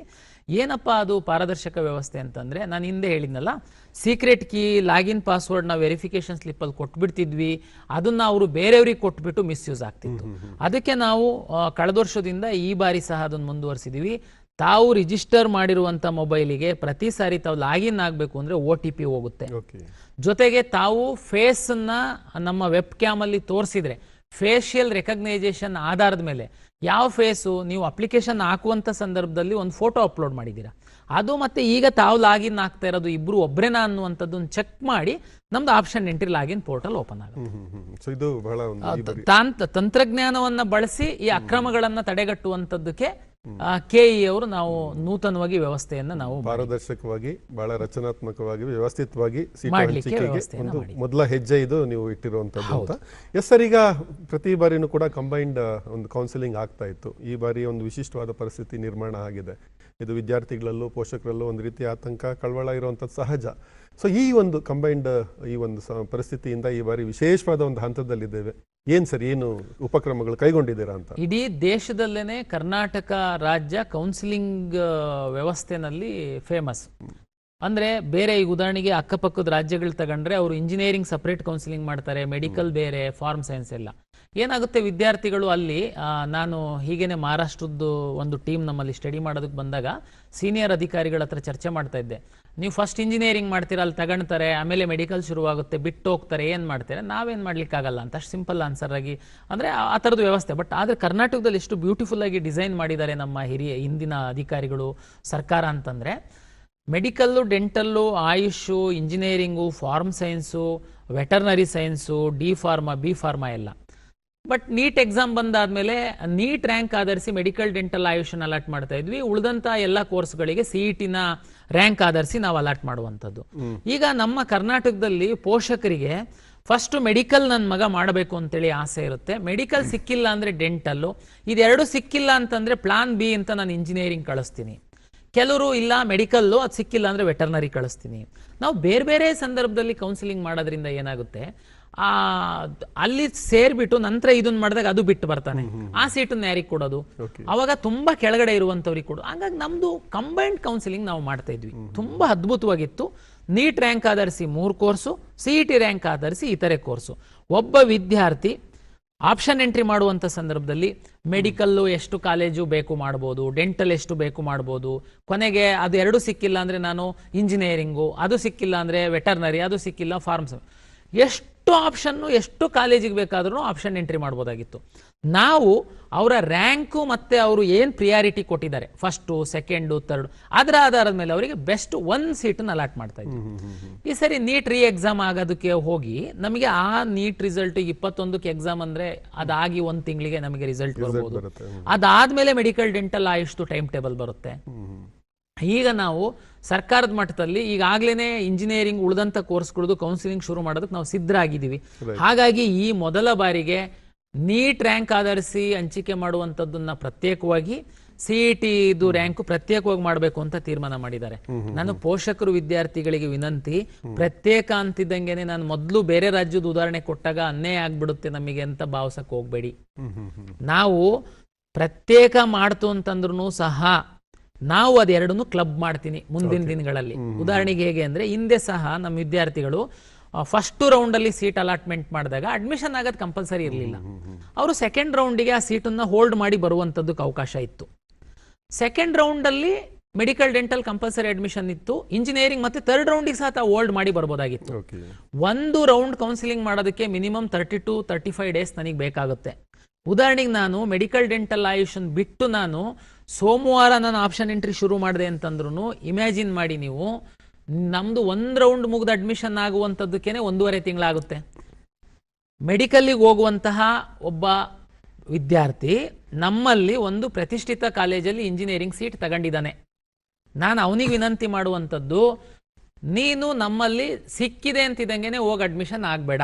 ಯಾಕೆಂದ್ರೆ ನೀನು ಹೋಲ್ಡ್ ಮಾಡಿ ನೆಕ್ಸ್ಟ್ ರೌಂಡಿಗೆ ಬರೋದಕ್ಕೆ ಅವಕಾಶ ಇದೆ. ಯಾಕೆಂದ್ರೆ ಎಷ್ಟೇ ಡಿಲೇ ಆಯಿತು ಅಂತಂದ್ರೂ ಸೆಕೆಂಡ್ ರೌಂಡಲ್ಲಂತೂ 100ಕ್ಕೆ 100ರಷ್ಟು ನಾವು ನೀಟ್ ರಿಸಲ್ಟ್ ಬಂದು ಕೌನ್ಸಿಲಿಂಗ್ ಶುರು ಮಾಡ್ತೀವಿ. ಓಕೆ. ಈಗ ಉದಾಹರಣೆಗೆ ಒಂದು ಪ್ರತಿಷ್ಠಿತ ಕಾಲೇಜಲ್ಲಿ ಇಂಜಿನಿಯರಿಂಗು, ಪ್ರತಿಷ್ಠಿತ ಕಾಲೇಜಲ್ಲಿ ವೆಟರ್ನರಿ ಸೈನ್ಸ್ ತಗೊಂಡಿದ್ದಾನೆ. ಆ ಪ್ರತಿಷ್ಠಿತ ಕಾಲೇಜಲ್ಲಿ ಇಂಜಿನಿಯರಿಂಗ್ ವೆಟರ್ನರಿ ತಗೊಂಡಿರೋನು ಮೆಡಿಕಲಲ್ಲಿ ಸಹ ಅವನು ಒಳ್ಳೆ ರ್ಯಾಂಕೇನೆ ತಗೊಂತಾನೆ ಅಂತ ಅಂದ್ಕೊಂಡ್ರೆ ನೀನು ಆ ಸೀಟ್ ತಗೊಂತಿದ್ದಂಗೆ ಅದನ್ನು ಹೋಲ್ಡ್ ಮಾಡು, ಸೆಕೆಂಡ್ ರೌಂಡಿಗೆ ಬಾ. ಸೆಕೆಂಡ್ ರೌಂಡಲ್ಲಿ ನಾವು ಮೆಡಿಕಲ್ ಕೌನ್ಸಿಲಿಂಗ್ ಶುರು ಮಾಡಿದಾಗ ನೀನು ಮೆಡಿಕಲ್ ಆಪ್ಷನ್ ಎಂಟ್ರಿ ಮಾಡ್ತೀಯಾ. ಅವಾಗ ಆಟೋಮೆಟಿಕ್ ಆಗಿ ನಮ್ದು ನಿಯಮ ಏನು ಹೇಳುತ್ತೆ, ನಿನಗೆ ಮೇಲಿಂದು ಯಾವ್ದಾದ್ರು ಸೀಟ್ ಸಿಕ್ತು ಅಂದ್ರೆ ಇಟ್ಕೊಂಡಿರೋ ಸೀಟು ನಿನ್ನಿಂದ ಹೋಗಿ ಬೇರೆಯವರಿಗೆ ಅಲಾಟ್ ಆಗುತ್ತೆ. ಮೆಡಿಕಲ್ ಕೌನ್ಸಿಲಿಂಗ್ ಶುರು ಮಾಡಿದಾಗ ನಿನಗೆ ಮೆಡಿಕಲ್ ಸೀಟ್ ಸಿಕ್ತು ಅಂದ್ರೆ ನೀನು ಈಗ ಫಸ್ಟ್ ರೌಂಡಲ್ಲಿ ತಗೊಂಡಿರುವಂತಹ ಸೀಟು ನೀನು ಬಿಟ್ಕೊಡ್ತೀಯ. ಅವಾಗ ಕೆಳಗಡೆ ನಿನ್ಕಿಂತ ಜಸ್ಟ್ ಮೆರಿಟೋರಿಯಸ್ ಸ್ಟೂಡೆಂಟ್ಸಿಗೆ ಆ ಸೀಟ್ ಸಿಗುತ್ತೆ. ಸರ್, ಇಲ್ಲಿ ಇದು ರ್ಯಾಂಕಿಂಗ್ ಇಲ್ಲಿ ವ್ಯತ್ಯಾಸ ಆಗಲ್ವಾ, ಬೇರೆ ಇದಾಗಲ್ವಾ, ರ್ಯಾಂಕಿಂಗಿಗೆ ಒಂದು ಜಸ್ಟಿಫೈ ಆಗುತ್ತಾ ಇಲ್ಲಿ ಅಂತ, ಹೇಗೆ ಅಂತ? ಹೌದು, ಈಗ ಇದೇ ಜಸ್ಟಿಫೈ ಆಗುವಂತ ಹೇಳ್ತಿರುವಂತದ್ದು. ಹೇಗೆ ಅಂತಂದ್ರೆ ಈಗ ಒಂದು ಮಗುಗೆ ನೀಟ್ ರ್ಯಾಂಕ್ ಒಂದಿದೆ, ಇಂಜಿನಿಯರಿಂಗ್ ರ್ಯಾಂಕು ಒಂದಿದೆ. ಎನಿವೇ ನಾವು ಹಿಂದೆ ಆದ್ರೂ ನೀಟ್ ರ್ಯಾಂಕ್ ಆಧರಿಸಿನೇ ಈ ಕೋರ್ಸಿಗೆ ಅಲಾಟ್ ಮಾಡ್ತಾ ಇದ್ವಿ. ಉಳಿದಿದ್ದು ನಮ್ದು KET, KCET ಯಲ್ಲಿ ಸಹ ನಾವು ಯಾವ ರೀತಿ ಕೊಡ್ತಾ ಇದೀವಿ ಅಂದ್ರೆ ಇಂಜಿನಿಯರಿಂಗಿಗೆ ಒಂದು ಬೇರೆ ರ್ಯಾಂಕು, ಅಗ್ರಿಕಲ್ಚರಿಗೆ ಬೇರೆ ರ್ಯಾಂಕು, ವೆಟರ್ನರಿಗೆ ಬೇರೆ ರ್ಯಾಂಕು. ಸೀಟ್ ಅಲಾಟ್ ಮಾಡುವಂತಹ ಸಂದರ್ಭದಲ್ಲಿ ಸಹ ನೀಟ್ ರ್ಯಾಂಕ್ ಆಧರಿಸಿ ಮೆಡಿಕಲ್ಲು, ಡೆಂಟಲ್ಲು, ಆಯುಷು, ಇನ್ನು ಉಳಿದಂತೆ ಇಂಜಿನಿಯರಿಂಗ್ ಅಂದ್ರೆ engineering rank, farm science, agri, forestry, sericulture ಎಲ್ಲ, ಫಿಶರೀಸ್ ಅಂತಂದ್ರೆ ಫಾರ್ಮ್ ಸೈನ್ಸ್ ರ್ಯಾಂಕು, ವೆಟರ್ನರಿಗೆ ವೆಟರ್ನರಿ ಸೈನ್ಸ್ ರ್ಯಾಂಕು, ಈ ರೀತಿ ಅಲಾಟ್ ಮಾಡ್ತಾ ಇದ್ವಿ. ವ್ಯತ್ಯಾಸ ಯಾವುದೂ ಆಗಲ್ಲ. ನಾವು ಸಿಂಪಲ್ ಆಗಿ ಹೇಳೋದಂತಂದ್ರೆ ಈ ಬಾರಿ ನಾವು ನೀಟು ಡಿಲೇ ಆಗಿರೋದ್ರಿಂದ KCET ಕೌನ್ಸಿಲಿಂಗ್ ನಾವೀಗ ತಕ್ಷಣ ಶುರು ಮಾಡ್ತಾ ಇದೀವಿ ಅಂದ ಮಾತ್ರಕ್ಕೆ ಮೆಡಿಕಲ್ ಎಕ್ಸಾಮ್, ನೀಟ್ ಎಕ್ಸಾಮ್ ಬರೀತಿರೋ ವಿದ್ಯಾರ್ಥಿಗಳು, ಪೋಷಕರು ಆತಂಕಕ್ಕೊಳಪಡುವಂತಹ ಅಗತ್ಯ ಇಲ್ಲ. ತಮಗೆ ಸಹ ನಿಮ್ಮ ಮಕ್ಕಳು 21 ತನಕ, ನಾನು ಉದಾಹರಣೆಗೆ ನಾಳೆ ಆಪ್ಷನ್ ಎಂಟ್ರಿ ಓಪನ್ ಮಾಡಿದ್ರು ಸಹ ನೀಟ್ ಪರೀಕ್ಷೆ ಬರಿತಾ ಇರುವಂತಹ ವಿದ್ಯಾರ್ಥಿಗಳಿಗೆ ನಾನು ಅಲೋ ಮಾಡಲ್ಲ. ದಯಮಾಡಿ ನೀವು ಸಹ ಬರಕ್ ಹೋಗ್ಬೇಡಿ ಆಪ್ಷನ್ ಎಂಟ್ರಿ ಮಾಡೋದಕ್ಕೆ. ದಯಮಾಡಿ 21ನೇ ತಾರೀಕು ಎಕ್ಸಾಮಿಗೆ ಸಿದ್ಧತೆಯನ್ನ ನಡೆಸಿ. ನಿಮಗೆ 21 ಆದ್ಮೇಲೆ ಸಹ ನಿಮಗೆ ಆಪ್ಷನ್ ಎಂಟ್ರಿಗೆ ಲಾಗಿನ್ ಓಪನ್ ಇರುತ್ತೆ, ಎಂಟ್ರಿ ಮಾಡ್ಬೋದು. ಯಾವುದೇ ಕಾರಣಕ್ಕೆ ಆಪ್ಷನ್ ಎಂಟ್ರಿ ಬಿಟ್ಬಿಟ್ಟಿದ್ದಾರೆ, ನಾನು ಎಂಟ್ರಿ ಮಾಡ್ಬಿಡೋಣ, ಮುಗ್ದೋಗ್ಬಿಡುತ್ತೆ, ನೋ, ಟೆನ್ಷನ್ ಮಾಡ್ಕೊಳಕ್ ಹೋಗ್ಬೇಡಿ. ನೀಟು ಇದೆಲ್ಲದಕ್ಕಿಂತನೂ ಪರೀಕ್ಷೆ ಇಂಪಾರ್ಟೆಂಟ್ ಇದೆ, ಅದು ಮರು ಪರೀಕ್ಷೆ ಆಗ್ತಾ ಇದೆ. ದಯಮಾಡಿ ನೀಟ್ ವಿದ್ಯಾರ್ಥಿಗಳು ನಮ್ಮ KCET ಕಡೆ ತಿರುಗಿ ನೋಡೋದಕ್ಕೆ ಹೋಗ್ಬೇಡಿ, ಆಪ್ಷನ್ ಎಂಟ್ರಿ ಕಡೆ ನೋಡೋದಕ್ಕೆ ಹೋಗ್ಬೇಡಿ. 21ನೇ ತಾರೀಕು ಪರೀಕ್ಷೆಗೆ ಮಾತ್ರ ಫೋಕಸ್ ಮಾಡಿ. 22ನೇ ತಾರೀಕಿಂದ ತಾವು ಆಪ್ಷನ್ ಎಂಟ್ರಿ ಮಾಡುವ. ಬಹಳ ಕ್ಲಿಯರ್ ಆಗಿದೆ ಸರ್, ಬಹಳ ಸ್ಪಷ್ಟವಾಗಿ ಹೇಳಿದ್ದಾರೆ ಎಲ್ಲ ವಿದ್ಯಾರ್ಥಿಗಳಿಗೂ. ತುಂಬಾ ಜನ ನಿಮ್ ಜೊತೆ ಮಾತಾಡಬೇಕು ಅಂತ ತುಂಬಾ ಸಂದೇಹಗಳಿದ್ದಾವೆ, ಪ್ರಶ್ನೆಗಳಿದ್ದಾವೆ. ಈಗ ಕುಂದಾಪುರಿಂದ ಪ್ರಸಾದ್ ಅವರು ಕರೆ ಮಾಡಿದ್ದಾರೆ. ಹಲೋ, ನಮಸ್ತೆ ಪ್ರಸಾದ್, ನಿಮ್ ಪ್ರಶ್ನೆ ಕೇಳಿ. ಸರ್, ಪ್ರತಿ ವರ್ಷ ಫಸ್ಟ್ ರೌಂಡ್ಗಿಂತ ಈ ವರ್ಷ ಪ್ರೀ ರೌಂಡ್ ಅಲ್ಲಿ ಏನ್ ಡಿಫರೆನ್ಸ್ ಸರ್? ನೋಡಿ, ನಾವು ಪ್ರೀ ರೌಂಡು ಮತ್ತೆ ಫಸ್ಟ್ ರೌಂಡ್ ಏನು ವ್ಯತ್ಯಾಸ ಅಂತಂದ್ರೆ, ತಮಗೆಲ್ಲ ಗೊತ್ತಿದೆ, ನೀಟು ರೀ ಎಕ್ಸಾಮು ಅನೌನ್ಸ್ ಆಗಿ ತುಂಬಾ ದಿವಸ ಆಗೋಯ್ತು. ಕಳೆದ ತಿಂಗಳಲ್ಲೇ 3ನೇ ತಾರೀಕಿನ ಎಕ್ಸಾಮ್ ಆಗಿ ರೀ ಅನೌನ್ಸ್ ಆಯ್ತು. ನಮ್ದು ಉಳಿದಂಥದ್ದು ಎಲ್ಲದೂ ನಮಗೆ ಸೀಟ್ ಮ್ಯಾಟ್ರಿಕ್ಸು, ನಮ್ದು ರಿಸಲ್ಟು ಎಲ್ಲ ರೆಡಿ ಇದ್ದು ನಾನು ಇಮಿಡಿಯೇಟ್ಲಿ ಕೌನ್ಸಿಲಿಂಗ್ ಶುರು ಮಾಡ್ತು ಅಂತಂದ್ರೆ, ನಾನು ನೀಟ್ ರಿಸಲ್ಟ್ ಬಂದು ನೀಟ್ ಮಕ್ಕಳನ್ನ ಮೇಕಪ್ ಮಾಡಬೇಕು ಅಂದರೆ, ನನ್ನ ಸಿಸ್ಟಮ್ ಒಳಗಡೆ ತಗೊಳ್ಬೇಕು ಅಂತಂದರೆ ಸಾಕಷ್ಟು ಸಮಯ ಇರ್ತಿತ್ತು. ಹಾಗಾಗಿ ನಾನು ಪ್ರೀ ರೌಂಡ್ ಮಾಡುವಂಥದ್ದಕ್ಕೆ ಒಂದು ತೀರ್ಮಾನ ಮಾಡಿದ್ವಿ. ಏನಪ್ಪ ಪ್ರೀ ರೌಂಡ್ ಅಂತಂದರೆ, ತಮಗೆಲ್ಲ ಗೊತ್ತಿರಬೇಕು, ಈ ಆನ್ಲೈನ್ ಕೌನ್ಸಿಲಿಂಗಿಂತ ಪೂರ್ವದಲ್ಲಿ ಪ್ರೀ ರೌಂಡ್ ಮಾಡ್ತಾ ಇದ್ರು. ಸಿಂಪಲ್ ನಾನು ಹೇಳುವಂಥದ್ದು ತಮಗೆ ಅರ್ಥ ಆಗುವಂತೆ ಅಂದರೆ, ಉದಾಹರಣೆಗೆ ನಿಮ್ಮ ಚಾಯ್ಸು ನೀಟ್ ಹೊರತುಪಡಿಸಿರುವಂಥ ವಿದ್ಯಾರ್ಥಿಗಳದು ಟಾಪ್ ಕಾಲೇಜಲ್ಲಿ ಒಂದು ಇಂಜಿನಿಯರಿಂಗ್ ಕಂಪ್ಯೂಟರ್ ಸೈನ್ಸ್ ಮಾಡಬೇಕು, ಇಲ್ಲ ವೆಟರ್ನರಿ ಕಾಲೇಜು ಬೆಂಗಳೂರಲ್ಲಿ ನಾನು ವೆಟರ್ನರಿ ಮಾಡಬೇಕು. ನೀವು ನನ್ನ ಆಪ್ಷನ್ ಎಂಟ್ರಿ ಓಪನ್ ಮಾಡಿದರೆ ನೀವು ಫಸ್ಟ್ ಆಪ್ಷನ್ನೇ ಬೆಂಗಳೂರು ವೆಟರ್ನರಿ ಕಾಲೇಜ್ ಹಾಕಿದ್ದೀರಾ, ಫಸ್ಟ್ ಆಪ್ಷನ್ನೇ ನೀವು ಯಾವುದೋ ಟಾಪ್ ಇಂಜಿನಿಯರಿಂಗ್ ಕಾಲೇಜ್ ಹಾಕಿದ್ದೀರಾ. ಓಕೆ, ನಾಳೆ ನಾನು ರಿಸಲ್ಟನ್ನು ಪಬ್ಲಿಷ್ ಮಾಡ್ತೀನಿ, ನಿಮಗೆ ಅದೇನೇ ಸಿಕ್ಕಿದೆ, ನಿಮ್ಮನ್ನ ನನ್ನ ಸಿಸ್ಟಮಿಂದ ನಿಮ್ಮನ್ನು ಹೊರಗಡೆ ಕಳಿಸ್ಬೇಕು ನಾನು. ಅದಕ್ಕೋಸ್ಕರ ಪ್ರೀ ರೌಂಡು ಏನು ಅಂದರೆ, 100% ನನಗೆ ಈ ರೌಂಡಲ್ಲಿ ಸಿಕ್ಕಿರುವಂಥ ಸೀಟು ಇಷ್ಟ ಇದೆ, ನಾನು ಕಾಲೇಜಿಗೆ ಹೋಗಿ ಅಡ್ಮಿಷನ್ ಆಗ್ತೀನಿ ಎನ್ನುವಂಥದ್ದು. ಇಂಥ ವಿದ್ಯಾರ್ಥಿಗಳು ನನ್ನ ಒಂದು ಇಂದಿನ ಒಂದು ಅನುಭವದಲ್ಲಿ ನಮ್ಮ ಡಾಟಾ ಪ್ರಕಾರ 15ರಿಂದ 20% ವಿದ್ಯಾರ್ಥಿಗಳಿರ್ತಾರೆ. ನಿಮ್ಗಳನ್ನ ನಮ್ಮ ಸಿಸ್ಟಮಿಂದ ಹೊರಗಡೆ ಕಳಿಸ್ಬೇಕು, ನಾನು ಕಾಲೇಜಿಗೆ ಕಳಿಸ್ಬೇಕು. ಅದಕ್ಕೋಸ್ಕರ ಪ್ರೀ ರೌಂಡ್ ಮಾಡುವಂಥದ್ದಕ್ಕೆ ನಾವು ಪ್ಲಾನ್ ಮಾಡಿದ್ವಿ. ಏನಂತಂದರೆ, ಈಗ ನಾನು ಹೇಳಿದ್ನಲ್ಲ, ಟಾಪ್ ವೆಟರ್ನರಿ ಸಿಕ್ಕಿದೆ, ನೀವು ದುಡ್ಡು ಕಟ್ಟ್ರಿ, ಕಾಲೇಜಿಗೆ ಹೋಗಿ ಅಡ್ಮಿಷನ್ ಆಗ್ರಿ, ನಮ್ಮ ಸಿಸ್ಟಮಿಂದ ಮುಗ್ದು ಹೋದ್ರಿ ನೀವು ಹೊರಗಡೆ. ಸರ್ ಮತ್ತೆ ಉಳಿದವರಿಗೆ ನಾನು ಮುಂದೆ ಪ್ರಶ್ನೆ ಕೇಳೋರಿಗೆ ಈಗಲೇ ಕ್ಲಾರಿಫೈ ಮಾಡಿದ್ದಾರೆ. ಸರ್ ಈಗ ಫಸ್ಟ್ ಪ್ರೀ ರೌಂಡಲ್ಲಿ ನನಗೆ ಸೀಟ್ ಸಿಕ್ಕಿದೆ, ಅದನ್ನು ನಾನು ಹೋಲ್ಡ್ ಮಾಡ್ಕೊಂಡು ಫಸ್ಟ್ ರೌಂಡಿಗೆ ಬರ್ಬೋದಾ? ಇಲ್ಲ ಸರ್, ಇದು ಅನ್ನೇ ಅಲ್ವಾ, ಹೆಂಗೆ ಸರ್ ಹೋಲ್ಡ್ ಮಾಡ್ಕೊಂಡು ಬರೋ, ನಮಗೆ ಸಿಕ್ಕಿರೋದು ಏನು ಗ್ಯಾರಂಟಿ ಸರ್? ನೋಡಿ, ದಯಮಾಡಿ ಅರ್ಥ ಮಾಡ್ಕೊಳ್ಳಿ. ಈ ರೌಂಡಲ್ಲಿ ನಾವು ಮೆಡಿಕಲ್ಲು, ಡೆಂಟಲ್ಲು, ಆಯುಷ್ ಕರ್ನಾಟಕದಲ್ಲೇ 10,000 11,000 ಸೀಟ್ ಇದೆ. ಶೇಕಡ 4,500 ಗೌರ್ಮೆಂಟ್ ಸೀಟ್ಗಳೇ ನಮಗೆ ಸಿಗುತ್ತೆ. ಗೌರ್ಮೆಂಟ್ ಮೆಡಿಕಲ್ ಕಾಲೇಜು ಮತ್ತು ಈ ಪ್ರೈವೇಟ್ ಕಾಲೇಜಲ್ಲಿರುವಂತಹ ಸೀಟ್ಗಳೆಲ್ಲ. ಇಷ್ಟು ವಿದ್ಯಾರ್ಥಿಗಳು ಸಹ ಈಗ ನಮಗೆ ಭಾಗವಹಿಸಿರ್ತಾರೆ. ಅಂದರೆ ನೆಕ್ಸ್ಟ್ ರೌಂಡಿಗೆ ಅವರೆಲ್ಲ ಹೊರಗಡೆ ಹೋಗ್ತಾರೆ ಅಂತಂದರೆ ನಿಮಗೆ ಇನ್ನೂ ಉತ್ತಮವಾದಂತಹ ಸೀಟೇ ಸಿಗುತ್ತೆ. ಹಾಗಾಗಿ ನೀವು ಹೋಲ್ಡ್ ಮಾಡುವಂಥ ಅಗತ್ಯ ಇಲ್ಲ. ಪ್ರೀ ರೌಂಡಲ್ಲಿ ನನಗೆ ಸಿಕ್ಕಿರುವಂಥ ಸೀಟು ಶೇಕಡ 100ರಷ್ಟು ನನಗೆ ತೃಪ್ತಿ ಆಗಿದೆ, ನಾನು ಹೋಗಿ ಕಾಲೇಜಿಗೆ ಅಡ್ಮಿಷನ್ ಆಗ್ತೀನಿ ಅನ್ನುವಂಥವ್ರಿಗೆ 2-3 ಡೇಸ್ ನಾನು ಆಪ್ಷನ್ ಕೊಡ್ತೀನಿ, ಫೀಸ್ ಕಟ್ಟಿ ಹೋಗಿ ಅಡ್ಮಿಷನ್ ಆಗಿ. ಇನ್ನು ಉಳಿದಂಥವ್ರು ದಯಮಾಡಿ ನೀವೇನೂ ಮಾಡುವ ಅಗತ್ಯ ಇಲ್ಲ, ನಮ್ಮ ಕೌನ್ಸಿಲಿಂಗ್ ಸಿಸ್ಟಮ್ ಒಳಗಡೆ ಇರ್ತೀರಾ, ತಾವು ಫಸ್ಟ್ ರೌಂಡಿಗೆ ಬರ್ತೀರಾ. ಫಸ್ಟ್ ರೌಂಡಲ್ಲಿ ಸರ್, ಫಸ್ಟ್ ರೌಂಡಲ್ಲಿ ಎಲ್ಲಿ ಮೆಡಿಕಲ್ ಬರುತ್ತೆ? ಓಕೆ, ತೊಂದರೆ ಇಲ್ಲ, ಸೆಕೆಂಡ್ ರೌಂಡಲ್ಲಂತೂ ಬಂದೇ ಬರುತ್ತೆ. ಫಸ್ಟ್ ರೌಂಡಲ್ಲಿ ಸಹ ನಿಮಗೆ ಒಳ್ಳೆ ಸಿಕ್ಕಿಲ್ಲ, ನಿಮಗೆ ಕಂಪಲ್ಸರಿ ಅಡ್ಮಿಷನ್ ಏನಿಲ್ಲ, ಫಸ್ಟ್ ರೌಂಡಲ್ಲಂತೂ ನಾವು ಹೋಲ್ಡ್ ಮಾಡೋದಕ್ಕೆ ಹೇಳ್ತೀವಿ. ಮತ್ತು ಈ ಬಾರಿ ನಾವು ಫಸ್ಟ್ ರೌಂಡಲ್ಲೇ ಈ ವಿಶೇಷ ಕೆಟಗರಿಗಳದ್ದು ಡಿಕೆಟಗರೈಸೇಷನ್ ಮಾಡಿ ಮ್ಯಾಕ್ಸಿಮಮ್ ಸೀಟನ್ನು ನಾವು ಅಲ್ಲಿ ಅಲಾಟ್ ಮಾಡ್ತೀವಿ. ಫಸ್ಟ್ ರೌಂಡಲ್ಲಿ ಹೋಲ್ಡ್ ಮಾಡೋಕ್ಕೆ ಹೇಳಿ ಸೆಕೆಂಡ್ ರೌಂಡಿಗೆ ಬರೋದಕ್ಕೆ ಹೇಳ್ತೀವಿ. ಅವಾಗಂತೂ ಮೆಡಿಕಲ್ ಬಂದು ಇವರು ಹೊರಗಡೆ ಹೋಗ್ತಾರೆ, ನಿಮಗೆ ಬೆಸ್ಟ್ ಸೀಟು ಅಪ್ಗ್ರೇಡೇಷನ್ ಆಗುತ್ತೆ. ಆ ಕಾರಣಕ್ಕೋಸ್ಕರ ಪ್ರೀ ರೌಂಡ್ ಅಂತಂದರೆ ಸಿಕ್ಕಿರುವ ಸೀಟು ಶೇಕಡ 100ರಷ್ಟು ನನಗೆ ಇಷ್ಟ ಆಗಿದೆ, ಕಾಲೇಜಿಗೆ ಹೋಗ್ತೀನಿ ಅನ್ನುವಂಥವ್ರಿಗೆ 2-3 ದಿನ ನಾನು ಓಪನ್ ಮಾಡಿಡ್ತೀನಿ ಅಡ್ಮಿಷನ್ ಆಗುವಂಥದ್ದಕ್ಕೆ ಪ್ರೀ ರೌಂಡು. ಫಸ್ಟ್ ರೌಂಡಲ್ಲಾದರೆ ನೀವು ಕಾಲೇಜಿಗೆ ಹೋಗ್ಬೋದು, ಸೀಟ್ ಹೋಲ್ಡ್ ಮಾಡಿ ನೆಕ್ಸ್ಟ್ ರೌಂಡಿಗೆ ಬರ್ಬೋದು. ನನಗಿಷ್ಟ ಇಲ್ಲ ಅಂತಂದರೆ ಚಾಯ್ಸ್ 3 ಹಾಕಿ ಆ ಕಾಲೇಜ್ ಡಿಲೀಟ್ ಆಗಿ ನಮ್ಮ ಸಿಸ್ಟಮಲ್ಲಿ ಇರ್ಬೋದು. ಚಾಯ್ಸ್ 4 ಹಾಕಿ ನನಗೆ ಕೌನ್ಸಿಲಿಂಗೇ ಬೇಡ, ನಾನು ಮ್ಯಾನೇಜ್ಮೆಂಟಲ್ಲಿ ಅಡ್ಮಿಷನ್ ಆಗಿದ್ದೀನಿ ಅಂತ ಹೊರಗಡೆ ಹೋಗ್ಬೋದು. ಇದೇ 2 ವ್ಯತ್ಯಾಸ ಪ್ರೀ ಆ್ಯಂಡ್ ಫಸ್ಟ್ ರೌಂಡಿಗೆ. ಎಸ್ ಸರ್, ಈಗ ಮತ್ತೊಂದು ಕರೆ ಇದೆ. ಮೈಸೂರಿಂದ ಉಷಾ ಕರೆ ಮಾಡಿದ್ದಾರೆ. ನಮಸ್ತೆ ಉಷಾ ಅವರೇ, ನಿಮ್ಮ ಪ್ರಶ್ನೆ ಕೇಳಿ. ಸರ್ ನಮಸ್ತೆ. ಸರ್, ನಮ್ಮ ಮೊಮ್ಮಗಳು ಇಂಜಿನಿಯರಿಂಗ್ ಕಾಲೇಜು ಕೌನ್ಸಿಲಿಂಗ್ ಹೋಗ್ತಾಳೆ, ಆದರೆ ಮೆಡಿಕಲ್ಗೆ ಫಸ್ಟ್ ನಮಗೆ ಪ್ರಿಫರೆನ್ಸ್ ಇರೋದು. ಇಂಜಿನಿಯರಿಂಗ್ ಕಾಲೇಜ್ ನಾವು ಬುಕ್ ಮಾಡಿಬಿಡ್ತೀವಿ, ಆದರೆ ಮೆಡಿಕಲ್ದು ರಿಸಲ್ಟು ಬರಲ್ಲ, ಕೌನ್ಸಿಲಿಂಗು ತಡ ಆಗುತ್ತೆ. ಇದು ಈ ಸೀಟ್ನ ಎಷ್ಟು ದಿವಸದವರೆಗೂ ನಮಗೆ ಎತ್ತಿಟ್ಟಿರ್ತೀರಾ ಅಂತ ಒಂದು. ಸರ್, ಈಗ ಗೌರ್ಮೆಂಟ್ ಸೀಟ್ ಮೆಡಿಕಲ್ ಕಾಲೇಜು ಅಂತ ಒಂದು, ಪ್ರೈವೇಟ್ ಕಾಲೇಜ್ ಗೌರ್ಮೆಂಟ್ ಸೀಟು, ಈ ಥರ ಒಟ್ಟೊಟ್ಟಿಗೆ 2 ಬುಕ್ ಮಾಡ್ಬೋದಾ ಸರ್? ನೋಡಿ, ಈಗ ನೀವು ಮೊದಲು ಕೇಳಿರೋ ಪ್ರಶ್ನೆಗೆ ನಾವು ಇಂಜಿನಿಯರಿಂಗ್ ಸೀಟು ಬುಕ್ ಮಾಡಿಬಿಡ್ತೀವಿ. ನೋಡಿ, ಬುಕ್ಕಿಂಗ್ ಅನ್ನೋ ಪ್ರಶ್ನೆ ಇಲ್ಲ. ನೀವು KE ಮುಖಾಂತರ ಕೌನ್ಸಿಲಿಂಗಲ್ಲಿ ನಿಮ್ಮ ಮಗು ಇಂಜಿನಿಯರಿಂಗ್ ರ್ಯಾಂಕ್ ಚೆನ್ನಾಗಿತ್ತು ಅಂತಂದರೆ ಎಲ್ಲ ಇವತ್ತು ಯಾರು ನೋಡ್ತಾ ಇದ್ದೀರಾ ಎಲ್ಲರಿಗೆ ನಾನು ವಿನಂತಿ ಮಾಡುವಂಥದ್ದು, ದಯಮಾಡಿ ಅರ್ಥ ಮಾಡ್ಕೊಳ್ಳಿ. ಕರ್ನಾಟಕ ಪರೀಕ್ಷಾ ಪ್ರಾಧಿಕಾರದ ಮೂಲಕ ಶೇಕಡ 45ರಷ್ಟು ಇಂಜಿನಿಯರಿಂಗ್ ಸೀಟ್ಗಳನ್ನ ನಾವೇ ಅಲಾಟ್ ಮಾಡ್ತಾ ಇದ್ದೀವಿ. ಸರ್, ರಾಜ್ಯದಲ್ಲಿ 17 ಇಂಜಿನಿಯರಿಂಗ್ ಸರ್ಕಾರಿ ಇಂಜಿನಿಯರಿಂಗ್ ಕಾಲೇಜ್ ಇದೆ, 8 ಅನುದಾನಿತ ಇಂಜಿನಿಯರಿಂಗ್ ಕಾಲೇಜ್ ಇದೆ. ಸರ್ಕಾರಿ ಕಾಲೇಜಲ್ಲಿ ಶೇಕಡ 100ರಷ್ಟು, ಅನುದಾನಿತ ಕಾಲೇಜಲ್ಲಿ ಶೇಕಡ 95% ಸೀಟ್ಗಳನ್ನ ನಾವೇ ಅಲಾಟ್ ಮಾಡ್ತಾ ಇದ್ದೀವಿ. ಉಳಿದಂಥ ಎಲ್ಲ ಖಾಸಗಿ ಕಾಲೇಜುಗಳಲ್ಲಿ ಶೇಕಡ 45ರಷ್ಟು ಸೀಟನ್ನು ನಾವು ಅಲಾಟ್ ಮಾಡ್ತಾ ಇದ್ದೀವಿ. ಹಾಗಾಗಿ ನೀವು ಬುಕ್ಕಿಂಗ್ ಅಂದರೆ ಏನಾದರೂ ಮ್ಯಾನೇಜ್ಮೆಂಟಲ್ ಬುಕ್ಕಿಂಗ್ ಅಂದಿದ್ದಕ್ಕೆ ನಾನು ಇದು ಹೇಳ್ತಾ ಇದ್ದೀನಿ. ತಾವು ದಯಮಾಡಿ ಹೋಗಿ ಬುಕ್ಕಿಂಗ್ ಮಾಡುವಂಥದ್ದಿಲ್ಲ. ಓಕೆ, ನಮ್ಮ ಕೌನ್ಸಿಲಿಂಗಲ್ಲಿ ಭಾಗವಹಿಸ್ತೀರಾ ನೀವು, ನಿಮಗೆ ಇಂಜಿನಿಯರಿಂಗ್ ಸೀಟ್ ಅಲಾಟ್ ಆಗಿದೆ, ಆದರೆ ನಿಮ್ಮ ಉದ್ದೇಶ ಮೆಡಿಕಲ್ ಇದೆ, ಎಷ್ಟು ದಿವಸದ ತನಕ ನೀವು ಕಾಯ್ಬೋದು ಅನ್ನುವಂಥದ್ದು.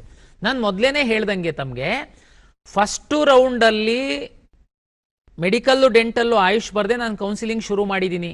ನಿಮ್ಮ ಮಗುಗೆ ಒಂದು ಇಂಜಿನಿಯರಿಂಗ್ ಕಾಲೇಜ್ ಸೀಟ್ ಸಿಕ್ಕಿದೆ, ತಾವು ಅದನ್ನು ಅಡ್ಮಿಷನ್ ಆಗಕ್ಕೆ ಹೋಗಬೇಡಿ, ತಾವು ಹೋಲ್ಡ್ ಮಾಡಿ ಸೆಕೆಂಡ್ ರೌಂಡಿಗೆ ಬರ್ತೀರಾ. 99% ಸೆಕೆಂಡ್ ರೌಂಡಲ್ಲಿ ನಾನು ಈ ಮೆಡಿಕಲ್ಲನ್ನು ಇನ್ಕ್ಲೂಡ್ ಮಾಡ್ತೀನಿ. ಸರ್, ಇಲ್ಲ ಸರ್, ವರ್ಸ್ಟ್ ಕೇಸಲ್ಲಿ ಮಾಡೋಕ್ಕೆ ನಿಮಗೆ ಆಗಲೇ ಇಲ್ಲ. ನಾನು ಹೇಳ್ತೀನಿ ಮಾಡ್ತೀನಿ. ಮಾಡೋಕ್ಕಾಗಲೇ ಇಲ್ಲ ಸರ್, ಚಿಂತೆ ಮಾಡಬೇಡಿ ನೀವು, ನೆಕ್ಸ್ಟು ಸಹ ನಮ್ಮದೇ ಕೌನ್ಸಿಲಿಂಗು, ಅವಾಗ ಸಹ ನಾವು ನಿಮಗೆ ಮುಂದಿನ ರೌಂಡು ಹೋಗುವಂಥದ್ದಕ್ಕೆ ಅವಕಾಶ ಕೊಡ್ತೀವಿ. ಇಂಥ ಸಿಚುವೇಶನ್ ಬರಲ್ಲ. ನಾನು ಅದಕ್ಕೆ ಹೇಳ್ತಾ ಇರುವಂಥದ್ದು, ನೋಡಿ, ಯಾವುದಕ್ಕೆ ಆದರೂ ಒಂದು ಲಿಮಿಟ್ ಇರುತ್ತೆ, ಒಂದು ಅಡ್ಮಿಷನಿಗೆ ಟೈಮ್ ಟೇಬಲ್ ಇರುತ್ತೆ. ನಾನು ಹೇಳ್ತಾ ಇದ್ದೀನಿ, AICTE ಅವರು ಮೆಡಿಕಲ್ ಇರ್ಬೋದು, ಒಂದು ಅಡ್ಮಿಷನ್ನಿಗಂತೂ ಎಂಡ್ ಮಾಡಲೇಬೇಕಲ್ಲ. ನೀವು 6 ತಿಂಗಳು ತನಕ ಏನು ಮಾಡೋದಕ್ಕಾಗಲ್ಲ. ನೀಟ್ ಎಕ್ಸಾಮ್ ಆದಮೇಲೆ ರಿಸಲ್ಟ್ ಕೊಡಬೇಕು, ಕೌನ್ಸಿಲಿಂಗ್ ಶುರು ಮಾಡಬೇಕು, ನೆಕ್ಸ್ಟ್ ಅಕಾಡೆಮಿಕ್ ಇಯರ್ ಶುರು ಮಾಡಬೇಕಾಗುತ್ತೆ. ಹಾಗಾಗಿ ನಾನು ಒಂದು ರೌಂಡ್ ಮಾಡೋದಕ್ಕೆ 30 ರಿಂದ 40 ದಿವಸ ಬೇಕಾಗುತ್ತೆ ಅಂತಂದ್ರೆ ಅದನ್ನೆಲ್ಲ ಲೆಕ್ಕ ಹಾಕಿನೇ ನಾನು ಪೋಷಕರಿಗೆ ಹೇಳ್ತಾ ಇದ್ದೀನಿ. ನೀವು ಮೆಡಿಕಲ್ ಆಸ್ಪಿರೆಂಟ್ ಆಗಿತ್ತು ಅಂತಂದ್ರೆ ನೀವು ನೀಟ್ ಎಕ್ಸಾಮನ್ನು ದಯಮಾಡಿ 21ಕ್ಕೆ ಚೆನ್ನಾಗಿ ಬರೀರಿ, ನಂತರ ನಮ್ಮ ಕೌನ್ಸಿಲಿಂಗಲ್ಲಿ ಭಾಗವಹಿಸ್ರಿ. ನಿಮಗೆ ವೆಟರ್ನರಿ, ಅಗ್ರಿಕಲ್ಚರ್, ಇಂಜಿನಿಯರಿಂಗ್ ಯಾವ ಸೀಟ್ ಸಿಕ್ಕಿದ್ರು ಹೋಲ್ಡ್ ಮಾಡಿ ಮುಂದಿನ ರೌಂಡಿಗೆ ಬನ್ನಿ. ನಾನು ಸೆಕೆಂಡ್ ರೌಂಡಿಗೆ ಮೆಡಿಕಲ್ಲು ನೀಟ್ದು ಸೀಟನ್ನು ತಗೊಳ್ತೀನಿ. ಆವಾಗ ನೀವು ಅದಕ್ಕೆ ಭಾಗವಹಿಸಿ ನೀವು ಹೋಗ್ಬೋದು ತಗೊಂಡು. ತಾವು ಇನ್ನೊಂದು ಪ್ರಶ್ನೆ ಕೇಳಿದರೆ ಇದು ಬಹುತೇಕ ಎಲ್ಲ ಪೋಷಕರಿಗೆ ಒಂದು ಡೌಟ್ ಇರುತ್ತೆ. ಪ್ರತಿ ಮೆಡಿಕಲ್ ಕಾಲೇಜಲ್ಲಿ 4 ಥರದ ಸೀಟ್ ಇರುತ್ತೆ. ಜಿ ಸೀಟು ಗೌರ್ಮೆಂಟ್ ಮೆಡಿಕಲ್ ಕಾಲೇಜಲ್ಲಿ ಒಂದೇ ಥರದ್ದಿರುತ್ತೆ, G seat government seat. Private medical ಕಾಲೇಜಿಗೆ ಬಂದಂಥ ಸಂದರ್ಭದಲ್ಲಿ ಜಿ ಸೀಟು ಅಂದರೆ ಗೌರ್ಮೆಂಟ್ ಸೀಟ್ ಇರುತ್ತೆ, P seat higher fees last year ಒಂದು 12.5 ಲಕ್ಷದಷ್ಟಿತ್ತು, ಅದು ಒಂದು 40% ಸೀಟ್ ಇರುತ್ತೆ. ಗೌರ್ಮೆಂಟ್ ಸೀಟ್ 40% ಇರುತ್ತೆ. ಗೌರ್ಮೆಂಟ್ ಸೀಟ್ 1.5 ಲಕ್ಷದಷ್ಟಿತ್ತು, 1.60 ಇತ್ತು ಲಾಸ್ಟ್ ಇಯರು. ಗೌರ್ಮೆಂಟ್ ಮೆಡಿಕಲ್ ಕಾಲೇಜಲ್ಲಿ ತುಂಬ 64-65 ಸಾವಿರ ಇತ್ತು. ನಮ್ಮ ವೆಬ್ಸೈಟಲ್ಲಿದೆ, ಫೀಸ್ ಡೀಟೇಲ್ಸ್ ತಾವು ನೋಡ್ಬೋದು. ಇನ್ನು 2 ಕೆಟಗರಿ NRI ಮತ್ತು ಮ್ಯಾನೇಜ್ಮೆಂಟ್ ಸೀಟು. ಈ ಮೆಡಿಕಲ್ ಕಾಲೇಜ್ಗಳಲ್ಲಿ, ಡೆಂಟಲ್ ಕಾಲೇಜ್ಗಳಲ್ಲಿ, ಆಯುಷ್ ಕಾಲೇಜ್ಗಳಲ್ಲಿ ಈ 4 ಕೆಟಗರಿ ಸೀಟ್ಗಳಿತ್ತು ಅಂತಂದ್ರೂ ಈ 4 ಕೆಟಗರಿ ಸೀಟ್ಗಳಿಗೆ ಅಡ್ಮಿಷನ್ KE ಮುಖಾಂತರನೇ, ನೀಟ್ ರ್ಯಾಂಕ್ ಮುಖಾಂತರನೇ ಅಡ್ಮಿಷನ್ ಆಗುವಂಥದ್ದು. ಕೆಲವರಿಗೆ ನಾನಿದು ಪದೇ ಪದೇ ಹೇಳ್ತಿರ್ತೀನಿ, ಈ ಸಂದರ್ಭದಲ್ಲಿ ಸಹ ಕ್ಲಾರಿಫೈ ಮಾಡೋದಾದರೆ, ಸರ್ ಮೆಡಿಕಲ್ ಕಾಲೇಜವರೇ ನಮಗೆ ತುಂಬ ಆತ್ಮೀಯರಿದ್ದಾರೆ, ಮ್ಯಾನೇಜ್ಮೆಂಟಲ್ಲಿ ಹೋಗಿ ನಾವು ಬುಕ್ ಮಾಡಿಬಿಟ್ವಿ ಸರ್. ನೋ, ಬುಕ್ಕಿಂಗಿಗೆ ಅವಕಾಶ ಇಲ್ಲ. ಖಾಸಗಿ ಮೆಡಿಕಲ್ ಕಾಲೇಜಲ್ಲಿ ಜಿ ಸೀಟಿಗೆ, ಪಿ ಸೀಟಿಗೆ ಫೀಸನ್ನು ಫಿಕ್ಸ್ ಮಾಡುವಂಥದ್ದು ಸರ್ಕಾರ ಒಂದು ಕನ್ಸೆನ್ಷುವಲ್ ಅಗ್ರಿಮೆಂಟ್ ಪ್ರಕಾರ. ಈ ಬಾರಿ ಆಗಲೇ ನಮ್ಮ ವೈದ್ಯಕೀಯ ಶಿಕ್ಷಣ ಸಚಿವರು ಹೇಳಿದ್ದಾರೆ, ಈ ಬಾರಿ ಯಾವುದೇ ಫೀಸ್ ಇನ್ಕ್ರೀಸ್ ಮಾಡ್ತಿಲ್ಲ ಅಂತ.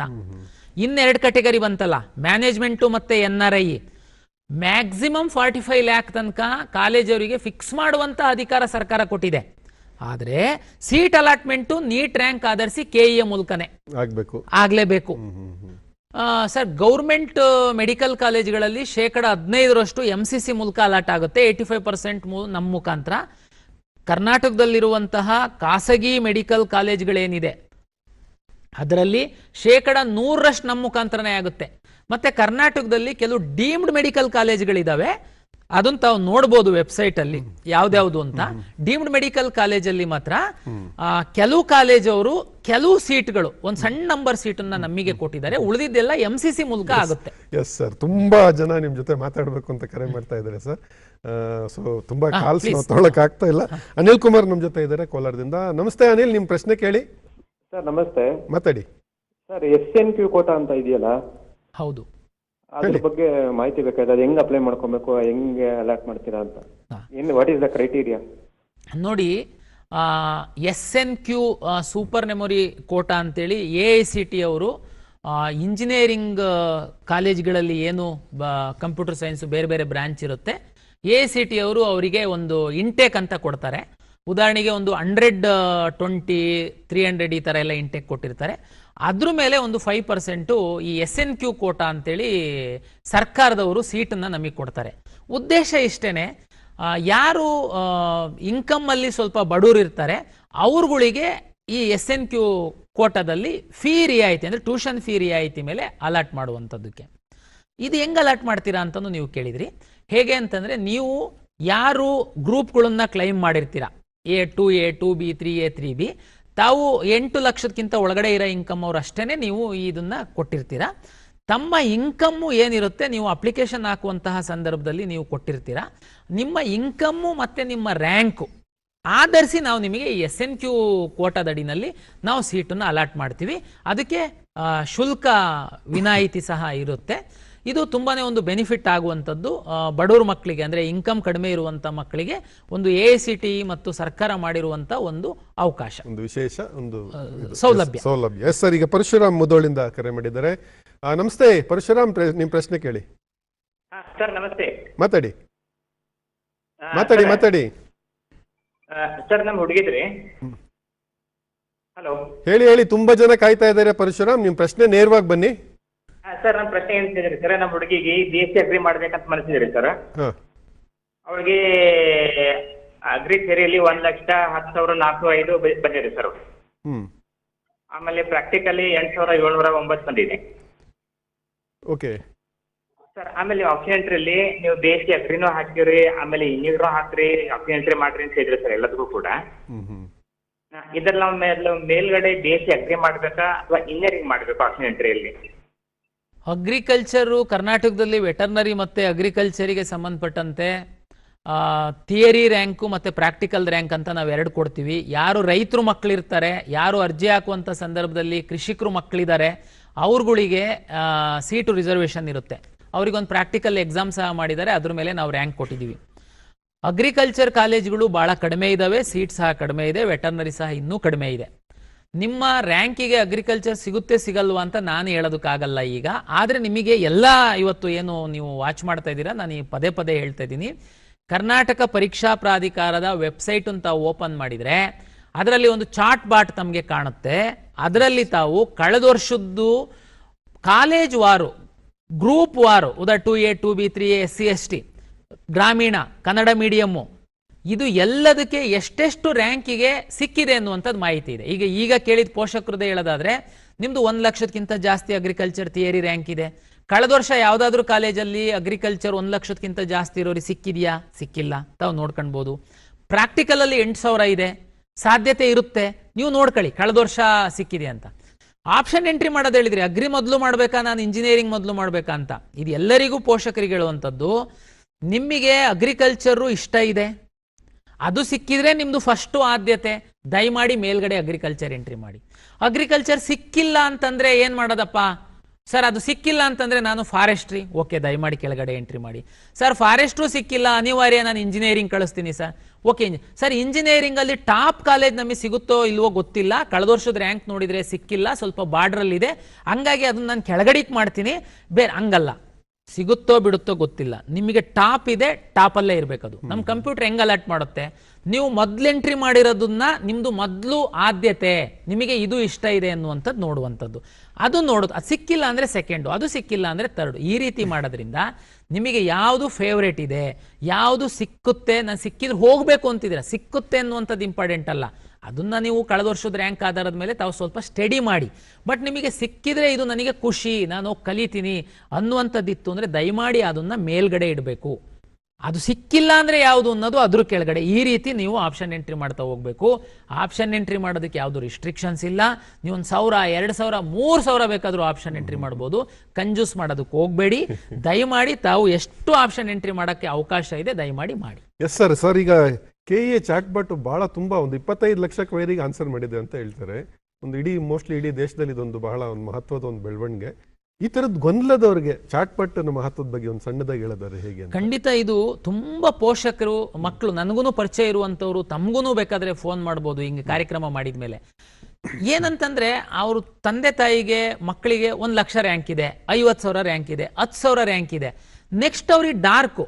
ಈಗ ರಾಜ್ಯದಲ್ಲಿ ಎಷ್ಟೊಂದು ಇಂಜಿನಿಯರಿಂಗ್ ಕಾಲೇಜ್ ಇದೆ, ಎಲ್ಲಿ ಸಿಗುತ್ತೆ? ಯಾಕೆಂದ್ರೆ ಒಂದು ಇಂಜಿನಿಯರಿಂಗ್ ಕಾಲೇಜಲ್ಲಿ ಕನಿಷ್ಠ 5 ಬ್ರಾಂಚು ಅಂದರೆ 250ಕ್ಕಿಂತ ಹೆಚ್ಚು ಇಂಜಿನಿಯರಿಂಗ್ ಕಾಲೇಜ್ ಅಂತಂದ್ರೆ ಎಷ್ಟು ಬ್ರಾಂಚ್ ಆಯಿತು? ಒಂದು ಬ್ರಾಂಚ್ ಒಳಗಡೆ general merit, Kannada medium, 371J, rural, N number of category. ಇದನ್ನ ನೀವು ವಾಸ್ತವವಾಗಿ ನನಗೋ ನಿಮ್ಮಿಗೋ ಕೇಳಿ, ಇನ್ಯಾರಿಗೋ ನಿಮ್ಮ ಪರಿಚಯದವ್ರಿಗೆ ಕೇಳಿ, ನಿಮ್ಮ ಮಾಸ್ಟ್ರಿಗೆ ಕೇಳಿ ತಿಳ್ಕೊಳಕ್ ಸಾಧ್ಯ ಇಲ್ಲ. ಅದಕ್ಕೆ ಬೆಸ್ಟ್ ಸೊಲ್ಯೂಷನ್ನು ನಮ್ಮ ಚಾಟ್ ಬಾಟು KEAದು. ದಯಮಾಡಿ ತುಂಬಾ ಅನುಕೂಲ ಇದೆ. ಮತ್ತೆ ನಿಮ್ಮದು ಎಲ್ಲರೂ PUC ಆಗಿರೋ ಮಕ್ಕಳು, ಪೇರೆಂಟ್ಸು ಫಾರ್ಮರ್ಸ್ ಇರ್ಬೋದು, ತಮಗೆ ಈ ತಂತ್ರಜ್ಞಾನ ಗೊತ್ತಿಲ್ಲದೆ ಇರ್ಬೋದು, ಬಟ್ PUC ಮಕ್ಕಳಿದ್ದಾರೆ, ಅವರು ಕೌನ್ಸಿಲಿಂಗಿಗೆ ಭಾಗವಹಿಸ್ತಾ ಇರೋದು.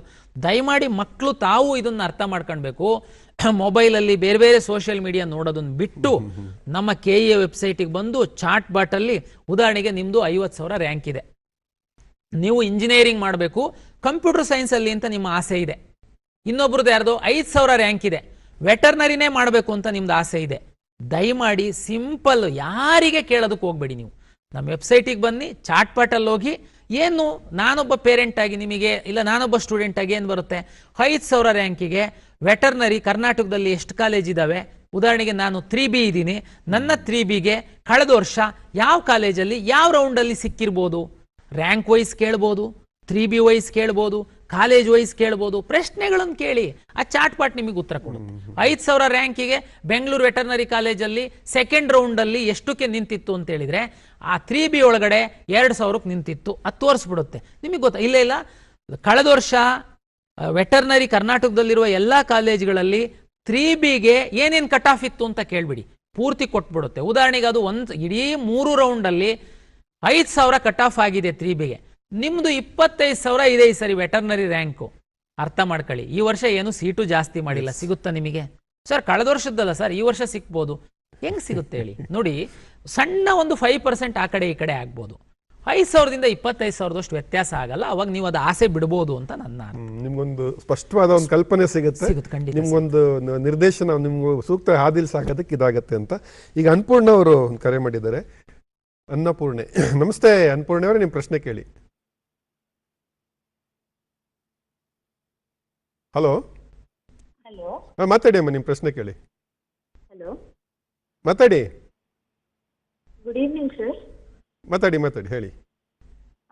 ಸರ್, ಇದರಲ್ಲಿ ವೆರಿಫಿಕೇಶನ್ ಸ್ಲಿಪ್ ಅಲ್ಲಿ ನಾವು ಸ್ಪೆಷಲ್ ಕ್ಯಾಟಗರಿಗೆ ಅಪ್ಲೈ ಮಾಡಿದ್ವಿ ಸ್ಪೋರ್ಟ್ಸ್ ಕೋಟಾದಿಂದ. ಅದು ಏನು ತೋರಿಸ್ತಿಲ್ವಲ್ಲ ಸರ್, ಬ್ಲ್ಯಾಂಕ್ ಆಗಿದೆ ಅದರಲ್ಲಿ. ನೋಡಿ, ಕ್ರೀಡಾ ಕೋಟದಲ್ಲಿ ಅಪ್ಲೈ ಮಾಡಿರುವಂತಹ ವಿದ್ಯಾರ್ಥಿಗಳಿಗೆಲ್ಲ ನಾವು KEAಗೆ ನಾವು ಇನ್ವೈಟ್ ಮಾಡಿ ತಮ್ಮ ದಾಖಲೆಗಳನ್ನೆಲ್ಲ ತೆಗೆದುಕೊಂಡು ಕ್ರೀಡಾ ಇಲಾಖೆಗೆ ಕೊಟ್ಟಿದ್ವಿ. ಕ್ರೀಡಾ ಇಲಾಖೆಯವರು ಇನ್ನೂ ಪರಿಶೀಲನೆ ಮಾಡ್ತಾ ಇದ್ದಾರೆ. ಇವತ್ತು ರಿಕ್ವೆಸ್ಟ್ ಮಾಡಿದೀವಿ ಅವರಿಗೆ. ನಾಳೆ ನಾಡದ್ರಲ್ಲಿ ಅವ್ರೇನಾದರೂ ನಮಗೆ ಯಾವ ಮಗು ಎಲಿಜಿಬಲ್ ಆಗಿದ್ರೆ ಆ ಮಗುದು ಮಾರ್ಕ್ಸ್ ಏನು ಅನ್ನುವಂಥದ್ದು ನಮಗೆ ಪಟ್ಟಿ ಕೊಡ್ತಾರೆ. ಅದನ್ನ ಪಟ್ಟಿ ಸಹ ಸಪ್ರೇಟ್ ಹಾಕ್ತೀವಿ. ಯಾರ್ಯಾರು ಎಲಿಜಿಬಲ್ ಆಗಿರ್ತಾರೆ ಅವ್ರದ್ದು ವೆರಿಫಿಕೇಶನ್ ಸ್ಲಿಪ್ಪಲ್ಲಿ ನಾವು ಅಪ್ಲೋಡ್ ಮಾಡ್ತೀವಿ. ನಿಮಗೊಂದು SMS ಕಳಿಸ್ತೀವಿ. ಆಮೇಲೆ ತಾವು ಡೌನ್ಲೋಡ್ ಮಾಡ್ಕೊಳ್ಳಿ. ಅವಾಗ ನಿಮ್ಮ ವೆರಿಫಿಕೇಶನ್ ಸ್ಲಿಪ್ಪಲ್ಲಿ ಅದು ಡಿಸ್ಪ್ಲೇ ಆಗುತ್ತೆ. S sir. ಈಗ ಕೌನ್ಸಿಲಿಂಗ್ ಪ್ರಕ್ರಿಯೆ ಅಂದರೆ ಸಾಮಾನ್ಯಕ್ಕೆ ಸೀಟ್ ಮ್ಯಾಟ್ರಿಕ್ಸೇ ಬಹಳ ಪ್ರಮುಖವಾದಂಥದ್ದು. ಅದು ಬಂದ ನಂತರನೇ ಉಳಿದಿದ್ದೆಲ್ಲ ಪ್ರಕ್ರಿಯೆ. ಸೀಟ್ ಮ್ಯಾಟ್ರಿಕ್ಸ್ ಯಾವಾಗ ಆಗಬಹುದು ಅಂತ? ಮೆಡಿಕಲ್, ಡೆಂಟಲ್, ಆಯುಷ್ ಅಂತೂ ನಾವೀಗ ಮಾತಾಡೋಗತ್ತೆ ಇಲ್ಲ, ಅವ್ರಿಗೆ ಟೈಮ್ ಇದೆ, ನಿಧಾನಕ್ಕೆ ಕೊಡ್ಬೋದು. ಇಂಜಿನಿಯರಿಂಗು ತುಂಬ ಇಂಪಾರ್ಟೆಂಟು. 60,000ಕ್ಕಿಂತ ಪ್ಲಸ್ ಇಂಜಿನಿಯರಿಂಗ್ ಸೀಟ್ ನಮಗೆ ಬರುವಂಥದ್ದು. ಈಗಾಗಲೇ ಡ್ರಾಫ್ಟ್ ಸೀಟ್ ಮ್ಯಾಟ್ರಿಕ್ಸ್ ಅನ್ನ ಸರ್ಕಾರ ನಮಗೆ ಕೊಟ್ಟಿತ್ತು, ಪಬ್ಲಿಷ್ ಮಾಡಿದ್ವಿ. ಹುಡುಗರಿಗೆಲ್ಲ ಯಾವ್ಯಾವ ಕಾಲೇಜಲ್ಲಿ ಎಷ್ಟೆಷ್ಟು ಸೀಟು ಯಾವ್ಯಾವ ಕಮ್ಯುನಿಟಿಗೆ ಬರುತ್ತೆ ಅನ್ನೋದು ಒಂದು ಫೇರ್ ಐಡಿಯಾ ಬಂದಿದೆ. But that is not final seat matrix ನಮಗೆ 2-3 ಡೇಸ್ ಮೊದಲೇ ಬರಬೇಕಾಗಿತ್ತು. ಬೇರೆ ಬೇರೆ ಕಾರಣದಿಂದ ಸ್ವಲ್ಪ ಡಿಲೇ ಆಗಿದೆ. ಬಹುತೇಕ ನಾಳೆ ಅಥವಾ ನಾಡ್ದು ನಮಗೆ ಸೀಟ್ ಮ್ಯಾಟ್ರಿಕ್ಸ್ ಕೊಡ್ತಾರೆ ಅಂತನ್ನುವಂಥದ್ದು ನನಗೆ ಹೇಳಿದ್ದಾರೆ. ನಾನು ಕಂಟಿನ್ಯೂಸ್ ಫಾಲೋ ಅಪ್ ಅಲ್ಲಿ ಇದ್ದೀನಿ. ವೆಟರ್ನರಿ ಮತ್ತೆ ಅಗ್ರಿಕಲ್ಚರ್ದು ಈಗಾಗಲೇ ಸೀಟ್ ಮ್ಯಾಟ್ರಿಕ್ಸ್ ಅವ್ರು ಕೊಟ್ಟಿದ್ರು. SC ಒಳಗಡೆ SC A B C ಅಂತ ಈ ಸರಿ ಒಳ ಮೀಸಲಾತಿ ಇಂಪ್ಲಿಮೆಂಟ್ ಮಾಡಿದ್ದಾರೆ. SC C ಒಳಗಡೆ 59 ಕ್ಯಾಸ್ಟ್ಗಳಿಗೆ 20% ಸೀಟ್ಗಳನ್ನ ಕೊಡಬೇಕು ಆದ್ಯತೆ ಮೇಲೆ ಅನ್ನುವಂಥದ್ದು ಮಾಡಿದ್ದಾರೆ. ಇದು ಎಲ್ಲದನ್ನು ನಾವು ಈ ಸೀಟ್ ಮ್ಯಾಟ್ರಿಕ್ಸ್ ಅಲ್ಲೇನೆ ಡಿಸ್ಪ್ಲೇ ಮಾಡಬೇಕಾಗುತ್ತೆ. ಯಾಕೆಂದ್ರೆ ಅದರ ಆಧಾರದ ಮೇಲೆ ನಾವು ಸೀಟ್ ಅಲಾಟ್ ಮಾಡುವಂಥದ್ದು. ಈ ತಾಂತ್ರಿಕ ಕಾರಣಗಳಿಂದ ಆಕ್ಚುಲಿ ಹೋದ್ವಾರದಿಂದಾನೇ ಆಗಬೇಕಾಗಿರೋದು ಡಿಲೇ ಆಗಿದೆ. ಇನ್ನೊಂದು 2 ದಿನದಲ್ಲಿ ನನಗೆ ಬಹುತೇಕ CET ಆಧರಿಸಿ ಕೌನ್ಸಿಲಿಂಗ್ ಮಾಡುವಂತಹ ಎಲ್ಲ ಸೀಟ್ ಮ್ಯಾಟ್ರಿಕ್ಸ್ ಬರುತ್ತೆ ಅನ್ನುವಂಥದ್ದು ಎಲ್ಲ ಇಲಾಖೆಗಳೊಂದಿಗೆ ಇವತ್ತು ನಾನು ಮಾತಾಡಿದಾಗ ನನಗೆ ಬಂದಿರುವಂಥ ಮಾಹಿತಿ. ಹಾಗಾಗಿ ಬಂದಂಗೆ ನಾನು ರೆಡಿ ಮಾಡ್ಕೊಳ್ತಾ ಇದ್ದೀನಿ. ಇನ್ನು 1 or 2 ಡೇಸಲ್ಲಿ ನಾನು ಹಂತವಾಗಿ ಆಪ್ಷನ್ ಎಂಟ್ರಿ ಪೋರ್ಟಲ್ ಸಹ ಓಪನ್ ಮಾಡ್ತೀನಿ. ಏನು ಸರ್ ಹಂತವಾಗಿ ಅಂದರೆ, ಉದಾಹರಣೆಗೆ ಇಂಜಿನಿಯರಿಂಗಿಂದು ಸೀಟ್ ಮ್ಯಾಟ್ರಿಕ್ಸ್ ಫೈನಲ್ ಬಂದ್ರೂ ನಾನು ಓಪನ್ ಮಾಡಿಬಿಡ್ತೀನಿ. ಉದಾಹರಣೆಗೆ D ಫಾರ್ಮಸಿ, ಫಾರ್ಮಾ ಬಿದೇನಾದ್ರೂ 1-2 ದಿನ ಲೇಟಾಗಿ ಬಂದ್ರೂ ತೊಂದರೆ ಇಲ್ಲ. ಅದನ್ನ ನಾನು ಆಮೇಲೆ ಹಂಗೇನೆ ನಿಮಗೆ ಎನೇಬಲ್ ಮಾಡ್ತಾ ಹೋಗ್ತೀನಿ. S sir. ಈಗ ಮನೋಹರ್ ಕರೆ ಮಾಡಿದ್ದಾರೆ. ನಮಸ್ತೆ ಮನೋಹರ್, ನಿಮ್ಮ ಪ್ರಶ್ನೆ ಕೇಳಿ. ಸರ್, ಈಗ ಆರ್ ಡಿ ರಿಜಿಸ್ಟ್ರೇಷನ್ ನಂಬರ್ ಹಾಕಿದೀವಲ್ಲ, ಕಾಸ್ಟ್ ಸರ್ಟಿಫಿಕೇಟ್ ಮೊದಲು SC ಇತ್ತು ಬರೀ. ಇವಾಗ ABC ಮಾಡಿರೋದ್ರಿಂದ ಅದು ನಾವು ಅಪ್ಲೈ ಮಾಡಿದೀವಿ ನಿನ್ನೆ. ಬಟ್ ಇನ್ ಎಷ್ಟು ದಿವಸ ತನಕ ಎಡಿಟ್ ಲಿಂಕ್ ಆಪ್ಷನ್ ಓಪನ್ ಇರುತ್ತೆ? ಯಾಕಂದ್ರೆ 1 ವಾರ ಟೈಮ್ ಆದ್ರೂ ಮಿನಿಮಮ್ ತಗೊಳುತ್ತೆ ಅಂತ ತಹಸೀಲ್ದಾರ್ ಆಫೀಸ್ ಅಲ್ಲಿ ಹೇಳಿದ್ದಾರೆ. ಪರಿಶಿಷ್ಟ ಜಾತಿಗೆ ಸಂಬಂಧಪಟ್ಟಂತೆ ನಾವು ಅರ್ಜಿಯನ್ನ ಆಹ್ವಾನಿಸಿರಂತ ಸಂದರ್ಭದಲ್ಲಿ SC A B C ಅಂತನ್ನುವಂಥದ್ದು ಇಂಪ್ಲಿಮೆಂಟೇಷನ್ ಬಗ್ಗೆ ಗೊಂದಲ ಇತ್ತು, ಕ್ಲಾರಿಟಿ ಇರಲಿಲ್ಲ. ನಂತರ ABCಗೆ ರಿಸರ್ವೇಷನ್ ಕೊಡಬೇಕು ಅಂತ ಸರ್ಕಾರ ಆದೇಶ ಮಾಡಿದ ಮೇಲೆ ಕಳೆದ ಒಂದು 6 ಮಂತಿಂದ ನಾವು ನಿರಂತರವಾಗಿ ಯಾರು SC ಕ್ಲೈಮ್ ಮಾಡಿದ್ದೀರಾ ದಯಮಾಡಿ ತಾವು SC A B C certificate ಅನ್ನ ತಗೊಳ್ಳಿ ಅಂತ SMS ಕಳಿಸಿದೀವಿ, ಮಾಧ್ಯಮಗಳು ಮೂಲಕ ವಿನಂತಿ ಮಾಡಿದೀವಿ. ಆದ್ರೂ ಕೆಲವರು ವಿದ್ಯಾರ್ಥಿಗಳು SC A B C SC certificate ಹಾಕಿದೀರಾ, ABC ಹಾಕಿಲ್ಲ. ಅಂದ್ರೆ ಒಳ ಮೀಸಲಾತಿದ್ದು ಕಂಪಲ್ಸರಿ. ನಂದು ಸಮಸ್ಯೆ ಹೇಳ್ತೀನಿ ಪೇರೆಂಟ್ಸಿಗೆ. ನೋಡಿ, ಇಂಜಿನಿಯರಿಂಗ್ ಒಂದು ಕಾಲೇಜಲ್ಲಿ ಇಲ್ಲ ನಾಳೆ ಮೆಡಿಕಲ್, ಉದಾಹರಣೆಗೆ ಬೆಂಗಳೂರು ಮೆಡಿಕಲ್ ಕಾಲೇಜಲ್ಲಿ 100 ಸೀಟ್ ಇದೆ. 100 ಸೀಟಲ್ಲಿ SC A ಗಿಷ್ಟು, SC B ಗಿಷ್ಟು, SC C ಗಿಷ್ಟು ಅಂತ ನನಗೆ ಮೆಡಿಕಲ್ ಸೀಟನ್ನು ಕೊಡ್ತಾರೆ. ನೀವು SC ನಾನು ಎಷ್ಟು ಹೇಳಿದ್ರು ನೀವು ABC ಇನ್ನೂ ನೀವು ಸರ್ಟಿಫಿಕೇಟ್ ತಗೊಂಡು ನನಗೆ ಹಾಕಿಲ್ಲ. ನಾಳೆ ನಾನು ನಿಮ್ಮ ಆಪ್ಷನ್ ಎಂಟ್ರಿ ತಗೊಂಡು ಸೀಟ್ ಅಲಾಟ್ ಮಾಡುವಾಗ ನಿಮಗೆ ಎಗ್ ಮಾಡೋಣ, ಬಿಗ್ ಮಾಡೋಣ, ಸಿಗ್ ಮಾಡೋಣ, ಯಾವುದನ್ನ ಅಲಾಟ್ ಮಾಡೋಣ? ನಂದು ಸಮಸ್ಯೆ ಅದು. ಪೋಷಕರಿಗೆ ಪದೇ ಪದೇ ನಾನು ವಿನಂತಿ ಮಾಡಿದ್ರು ತಾವು ಹಾಕಲಿಲ್ಲ. ಅದಕ್ಕೆ ನಾನೇನು ಮಾಡಿದೆ, ಈಗ ವೆರಿಫಿಕೇಶನ್ ಸ್ಲಿಪ್ ನಿಮ್ಮದು ಬ್ಲಾಕ್ ಮಾಡಿದ್ದೀನಿ. ಯಾಕೆಂದ್ರೆ ನೀವು ಈಗಲೂ ನಾನು ವೆರಿಫಿಕೇಶನ್ ಸ್ಲಿಪ್ ಬಿಟ್ಟರೆ SC ಅಂತ ಬರುತ್ತೆ, ತಗೊಳ್ತೀರಾ, ಆಪ್ಷನ್ ಎಂಟ್ರಿ ಮಾಡ್ತೀರಾ, ನಾನು ನಾಳೆ ನಿಮ್ಮನ್ನ GM ಅಲ್ಲಿ ಕನ್ಸಿಡರ್ ಮಾಡಬೇಕಾಗುತ್ತೆ. ನಂತರ ನೀವು ಬರ್ತೀರಾ, ಏನು ಸರ್ ಅನ್ಯಾಯ ಮಾಡಿದ್ರಿ, ನಾನು SC ಹಾಕಿದ್ದೀನಿ, ನೀವು G ನಲ್ಲಿ ಕನ್ಸಿಡರ್ ಮಾಡಿದ್ದೀರಾ ಅಂತ. ಯಾಕೆಂದ್ರೆ ನಾನು ABC ಅಂತ ನನ್ನ ಹತ್ರ ಸೀಟ್ ಇದ್ದಾವೆ, SC ಅಂತ ಸೀಟೇ ಇಲ್ಲ ನನ್ನ ಹತ್ರ. SC A ಇದೆ, B ಇದೆ, C ಇದೆ, ಹೆಂಗೆ ಸೀಟ್ ಅಲಾಟ್ ಮಾಡಲಿ? ನಿಮ್ಮ ಕೇಳಿದ ಪ್ರಶ್ನೆಗೆ ಬರ್ತೀನಿ. ನಿಜವಾಗೂ ಹೇಳೋದು ಅಂತಂದ್ರೆ, ಒಂದ್ಸರಿ ನಾನು ವೆರಿಫಿಕೇಶನ್ ಸ್ಲಿಪ್ ಬಿಟ್ಟು ಕೌನ್ಸಿಲಿಂಗ್ ಶುರು ಮಾಡಿದ್ರೆ ನೋ ಎಡಿಟ್ ಕೊಡಲೇಬಾರ್ದು. ಬಟ್ ನಾವು ತೀರ್ಮಾನ ಮಾಡಿರೋದು ಲೇಟ್ ಆಗಿದೆ, ಇದರಿಂದ ಮಕ್ಕಳಿಗೆ ಅನ್ಯಾಯ ಆಗಬಾರ್ದು ಅಂತೇಳಿ SC A B C ಯಾರು ನೀವು ಸರ್ಟಿಫಿಕೇಟ್ ತಗೊಂಡಿಲ್ಲ, ದಯಮಾಡಿ ತಗೊಂಡು ನಿಮ್ಮ ಅಪ್ಲಿಕೇಶನ್ ಒಳಗಡೆ ಹೋಗಿ RD ನಂಬರ್ ಅಪ್ಡೇಟ್ ಮಾಡಿ ಅಂತ ನಾನು ಓಪನ್ ಇಟ್ಟಿದ್ದೀನಿ. ಸರ್ ಎಲ್ಲಿವರೆಗೆ ಇಡ್ತೀರಾ?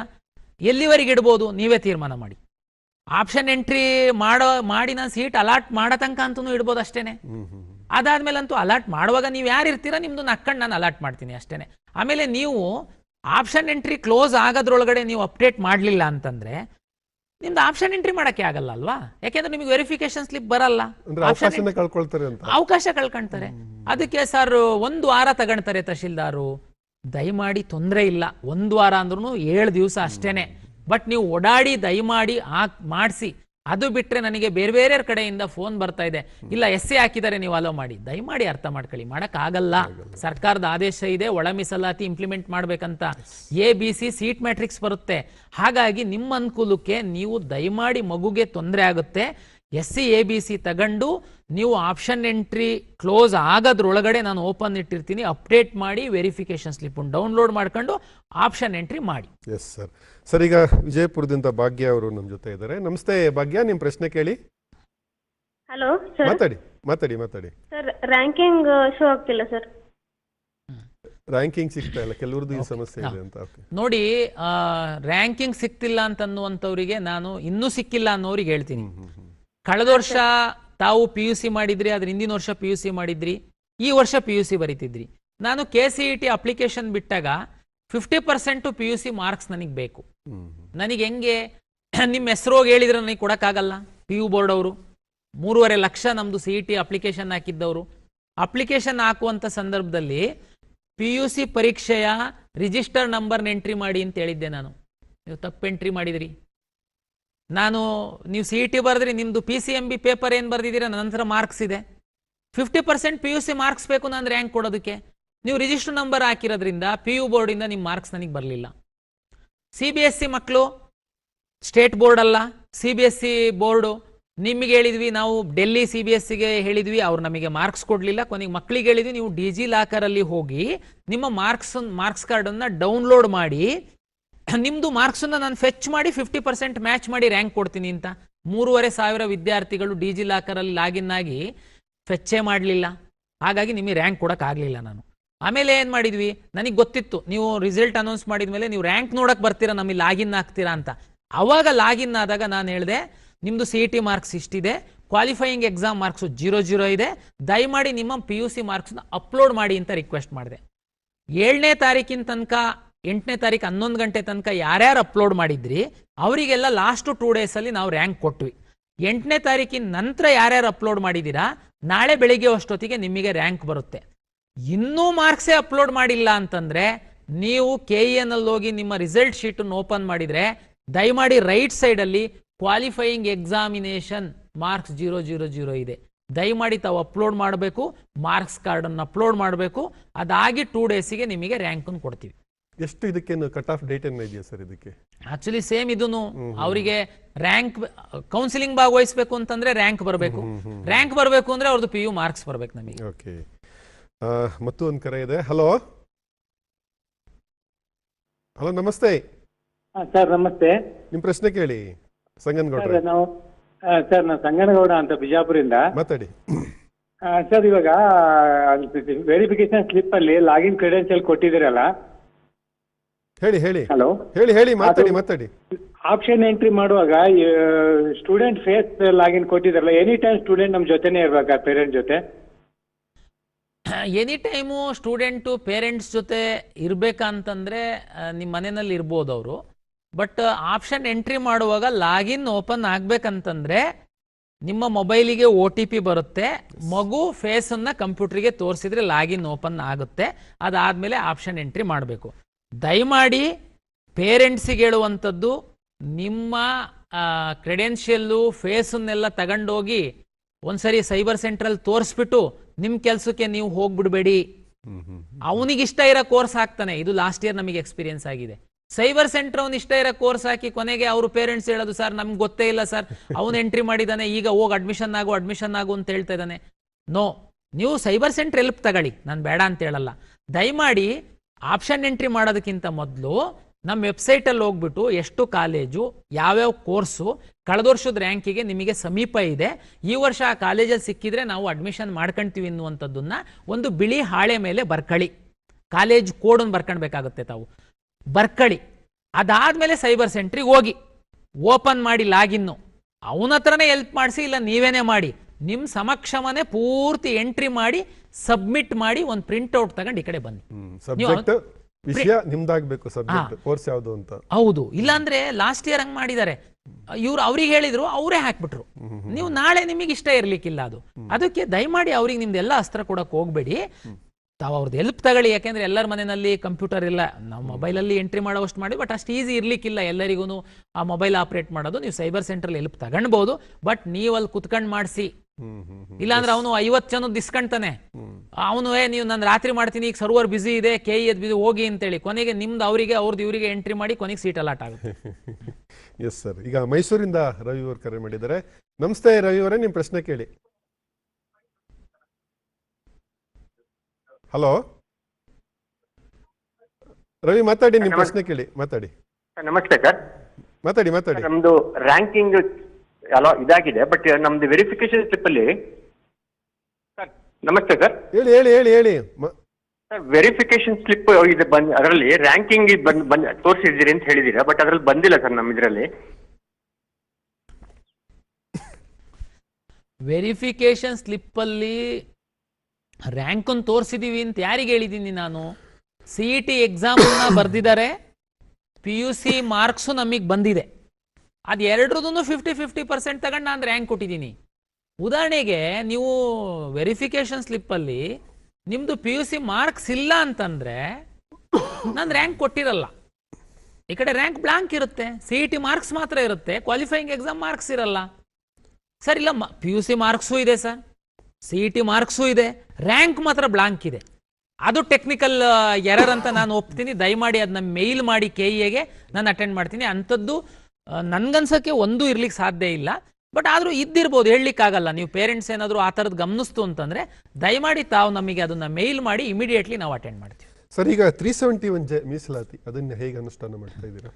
ನೋಡಿ, 371J ಯಾರು ಎಲಿಜಿಬಲ್ ಇದ್ದಾರೆ ಅಂದರೆ, ಯಾರ ಹತ್ರ ಆ ಪ್ರಮಾಣ ಪತ್ರ ಇದೆ, ಅರ್ಜಿ ಹಾಕುವಂಥ ಸಂದರ್ಭದಲ್ಲಿ 371J RD ನಂಬರ್ನ ತಾವು ಎಂಟ್ರಿ ಮಾಡಿದ್ದೀರಾ ಅಂದರೆ, ಈಗ ನೀವು ವೆರಿಫಿಕೇಶನ್ ಸ್ಲಿಪ್ಪನ್ನು ಡೌನ್ಲೋಡ್ ಮಾಡಿದರೆ ಅದರಲ್ಲಿ 371J ಅನ್ನುವಂಥದ್ದು ಮೆನ್ಷನ್ ಆಗಿದೆ.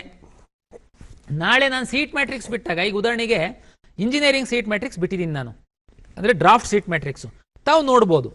HK ರೀಜನ್ನಲ್ಲಿ, KK ಕಲ್ಯಾಣ ಕರ್ನಾಟಕ ರೀಜನ್ನಲ್ಲಿರುವಂತಹ ಇಂಜಿನಿಯರಿಂಗ್ ಕಾಲೇಜಲ್ಲಿ 371J ಒಂದಷ್ಟು ಸೀಟ್ಗಳನ್ನ ರಿಸರ್ವ್ ಮಾಡಿದ್ದಾರೆ. ನಾನ್ KK ಕಲ್ಯಾಣ ಕರ್ನಾಟಕ ಹೊರತುಪಡಿಸಿರುವಂತಹ ಕಾಲೇಜ್ಗಳಲ್ಲೂ 371Jಗೆ ಸೀಟನ್ನು ರಿಸರ್ವ್ ಮಾಡಿದ್ದಾರೆ. ಯಾರು 371J ರಿಸರ್ವೇಷನ್ ಇದೆ, ಯಾವುದು ಇಲ್ಲಿ ಆ ಒಂದು ರಿಸರ್ವೇಷನ್ಗೆ seat reserve, like SC ST OBC ಅವರಿಗೆ ರಿಸರ್ವ್ ಆದಂಗೆ 371J ರಿಸರ್ವ್ ಆಗಿದೆ. ಈ ವಿದ್ಯಾರ್ಥಿ 371J ಇದ್ದಾನೆ. ರ್ಯಾಂಕು ಅವನದು ಮತ್ತು ಅವನಿಗೆ ರಿಸರ್ವ್ ಆಗಿರುವಂಥ ಸೀಟು, ಅದರ ಆಧಾರದ ಮೇಲೆ ನಾವು ಅವರಿಗೆ ಅಲಾಟ್ ಮಾಡ್ತೀವಿ. ಬಟ್ ಆದರೆ ನೀವು ಅರ್ಜಿ ಹಾಕಿರಬೇಕು, ವೆರಿಫಿಕೇಶನ್ ಸ್ಲಿಪ್ಪಲ್ಲಿ 371J ಕ್ಲೈಮ್ಡ್ ಎಸ್ ಅಂತ ಇರಬೇಕು. S sir. ಈಗ ಬೆಂಗಳೂರಿಂದ ಭರತ್ ಕರೆ ಮಾಡಿದ್ದಾರೆ. ನಮಸ್ತೆ ಭರತ್, ನಿಮ್ಮ ಪ್ರಶ್ನೆ ಕೇಳಿ. ಸರ್ ನಮಸ್ತೆ, ನಾನು ಬೆಂಗಳೂರಿಂದ ಭರತ್ ಅಂತ ಫೋನ್ ಮಾಡ್ತಾ ಇರೋದು. ನನ್ನ ಡೌಟ್ ಬಂದು ಸರ್ ಪ್ರೀ ರೌಂಡ್ ಬಗ್ಗೆ.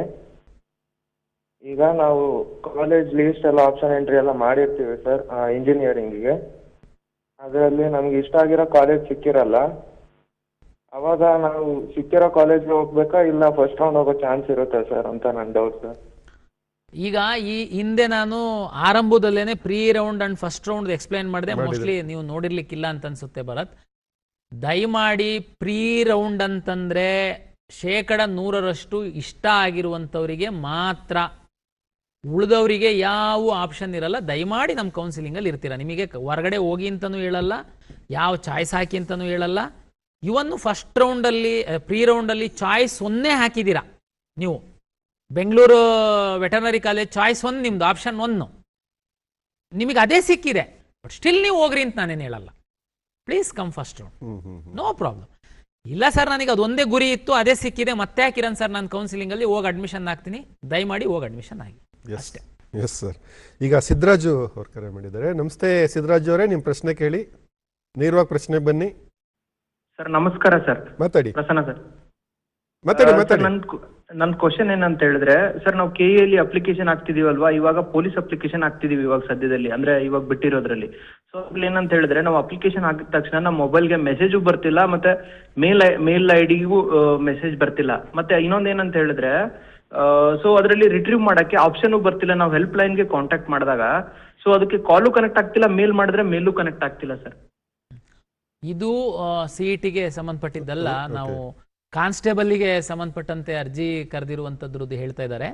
ನೀವು ಸಕ್ಸಸ್ಫುಲಿ ಸಬ್ಮಿಟ್ ಮಾಡಿದ ಮೇಲೆ ನಿಮಗೆ ಫೀ ಪೇ ಆದಮೇಲೆ ನಿಮಗೆ ಆ್ಯಕ್ಚುಲಿ PDF ಪ್ರಿಂಟೌಟ್ ಬರುತ್ತೆ. ಬಂದಿಲ್ಲ ಅಂತಂದರೆ ಅದು ಫೀಸ್ 4 ಸ್ಟೇಜಸ್ ಇದೆ. ಅದು ಅಪ್ಲಿಕೇಶನ್ ಹಾಕುವಾಗ ಲಾಸ್ಟ್ ಸ್ಟೇಜ್ ಬಂದು ಪೇಮೆಂಟು.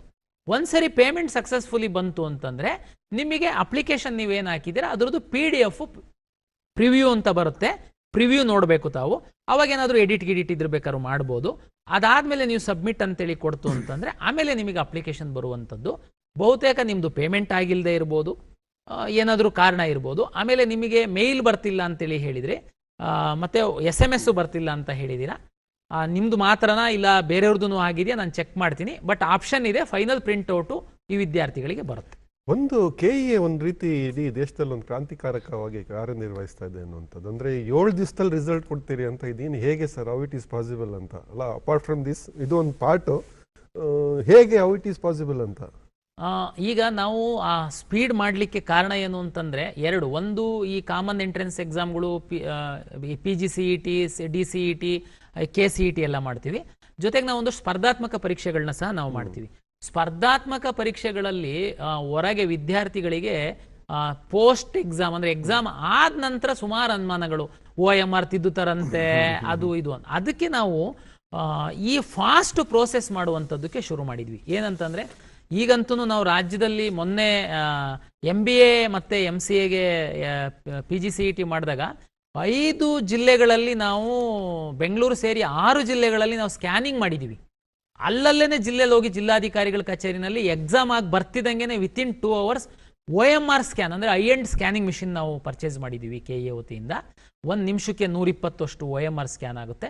ಹಂಗಾಗಿ ಅವತ್ತೇ ಎಕ್ಸಾಮಿನೇಷನ್ ಆಗ್ತಿದ್ದಂಗೆ OMR ಸ್ಕ್ಯಾನ್ ಮಾಡಿ ನೆಕ್ಸ್ಟ್ ಡೇನೇ ಕೀ ಆನ್ಸರ್ ಬಿಟ್ಟು ಅಬ್ಜೆಕ್ಷನ್ಸ್ ಏನಾದ್ರೂ ಇದ್ರೆ ತಗೊಂಡು ನಾವು 5 ದಿನ 6 ದಿನದೊಳಗಡೆ ರಿಸಲ್ಟ್ ಕೊಡ್ತೀವಿ. ಇದು 2 ರೀತಿ. ಒಂದು, ನಮ್ಮ ಒಂದು ಇದನ್ನ ಸಾಮರ್ಥ್ಯವನ್ನು ಜಾಸ್ತಿ ಮಾಡ್ಕೊಂಡಿದ್ದೀವಿ.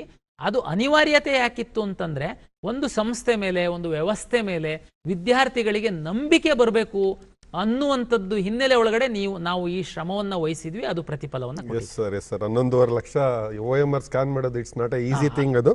ಎಸ್ ಸರ್, ಈಗ ಮತ್ತೊಂದು ಕರೆ ಇದೆ. ಹಲೋ. ಹಲೋ. ನಮಸ್ತೆ ಹರೀಶ್, ನಿಮ್ಮ ಪ್ರಶ್ನೆ ಕೇಳಿ. ಸರ್ ಏನಿಲ್ಲ ಸರ್. ಮಾತಾಡಿ. ನಮ್ಮೊಂದು ಜನರಲ್ ಕ್ವಶನ್.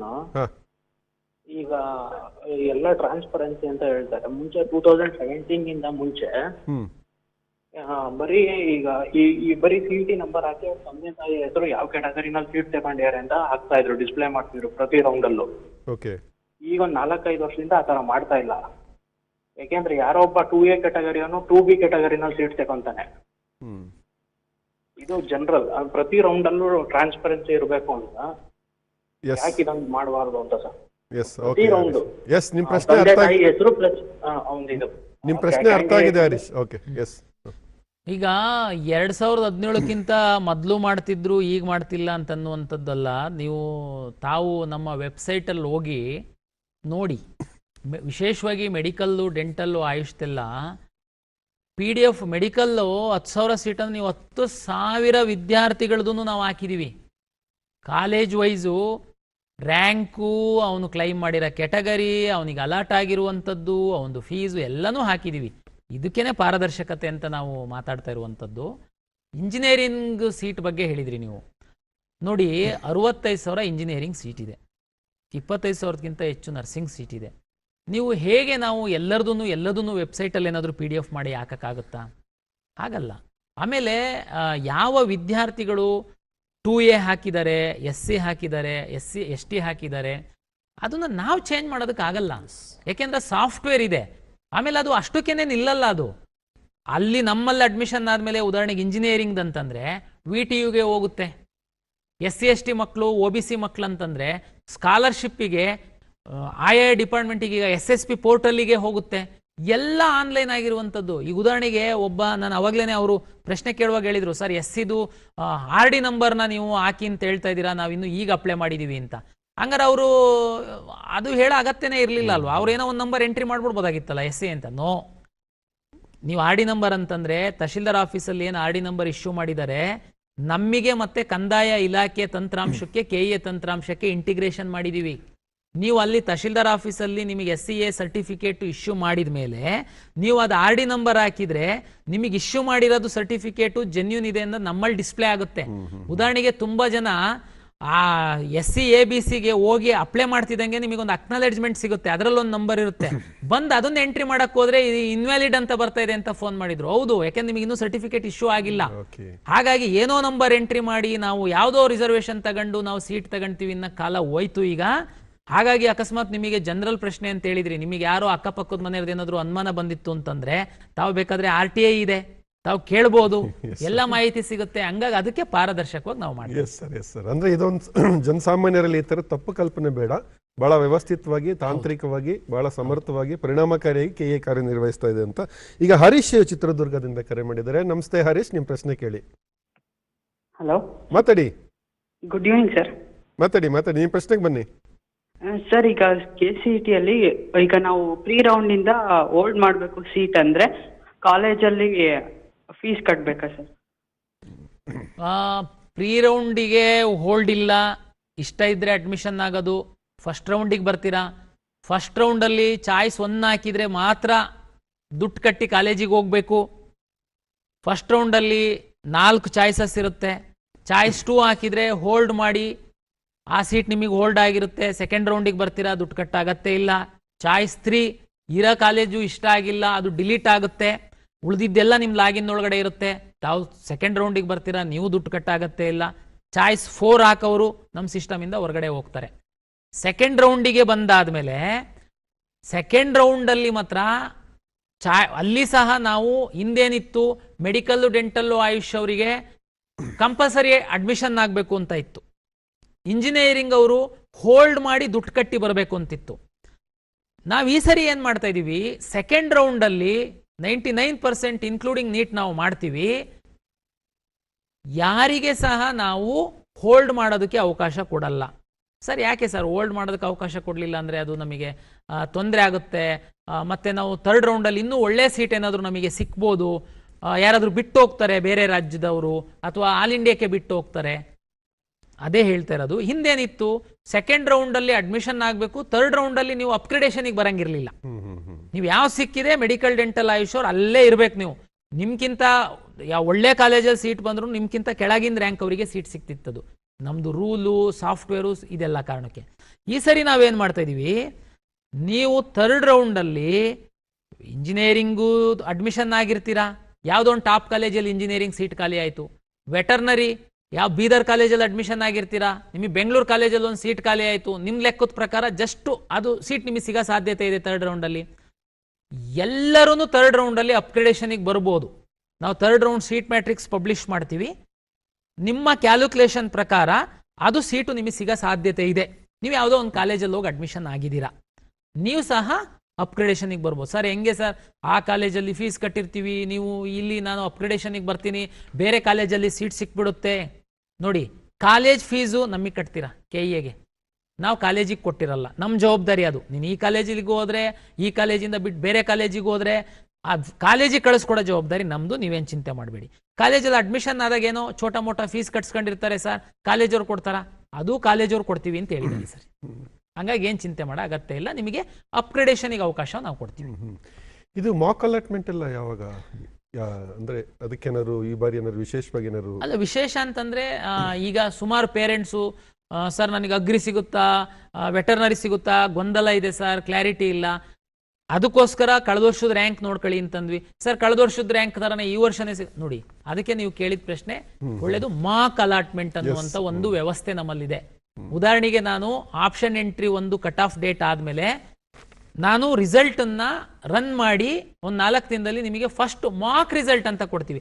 ಏನ್ ಸರ್ ಅದು ಮಾಕ್ ರಿಸಲ್ಟ್ ಅಲ್ಲಿ ನನಗೆ ಸಿಕ್ಕಿತ್ತು ಕಾಲೇಜು, ಅದು ಕನ್ಫರ್ಮಾ ಸರ್? ನನಗೆ ಕನ್ಫರ್ಮ್ ಅಲ್ಲ. ಮಾಕ್ ರಿಸಲ್ಟ್ ಅಂತಂದ್ರೆ ನೀವು ಏನು ಆಪ್ಷನ್ ಎಂಟ್ರಿ ಮಾಡಿದ್ದೀರಾ, ನಿಮಗೆ ಯಾವ ಸೀಟ್ ಅಲಾಟ್ ಆಗ್ತಾ ಇದೆ, ಮಾಕ್ ರಿಸಲ್ಟಿಗೆ ಒಂದು ಕಟ್ ಆಫು ಹಾಕ್ತೀವಿ ನಾವು.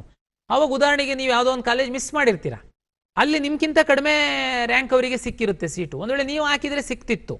ಅವಾಗ ನೀವು ಚೇಂಜ್ ಮಾಕ್ ರಿಸಲ್ಟ್ ಆದಮೇಲೆ ನೀವು ಮೇಲೆ ಕೆಳಗೆ ಮಾಡೋದಕ್ಕೆ, ಹೊಸದನ್ನು ಹಾಕೋದಕ್ಕೆ, ಡಿಲೀಟ್ ಮಾಡೋದಕ್ಕೆ ಅವಕಾಶವನ್ನು ನಾವು ಮಾಡಿಕೊಡ್ತೀವಿ. ಇದು ಒಂಥರ ಮಾಕ್, ನಿಮಗೊಂದು ಐಡಿಯಾ ಬರುತ್ತೆ, ತುಂಬ ಕ್ಲಾರಿಟಿ ಬರುತ್ತೆ ನಿಮಗೆ.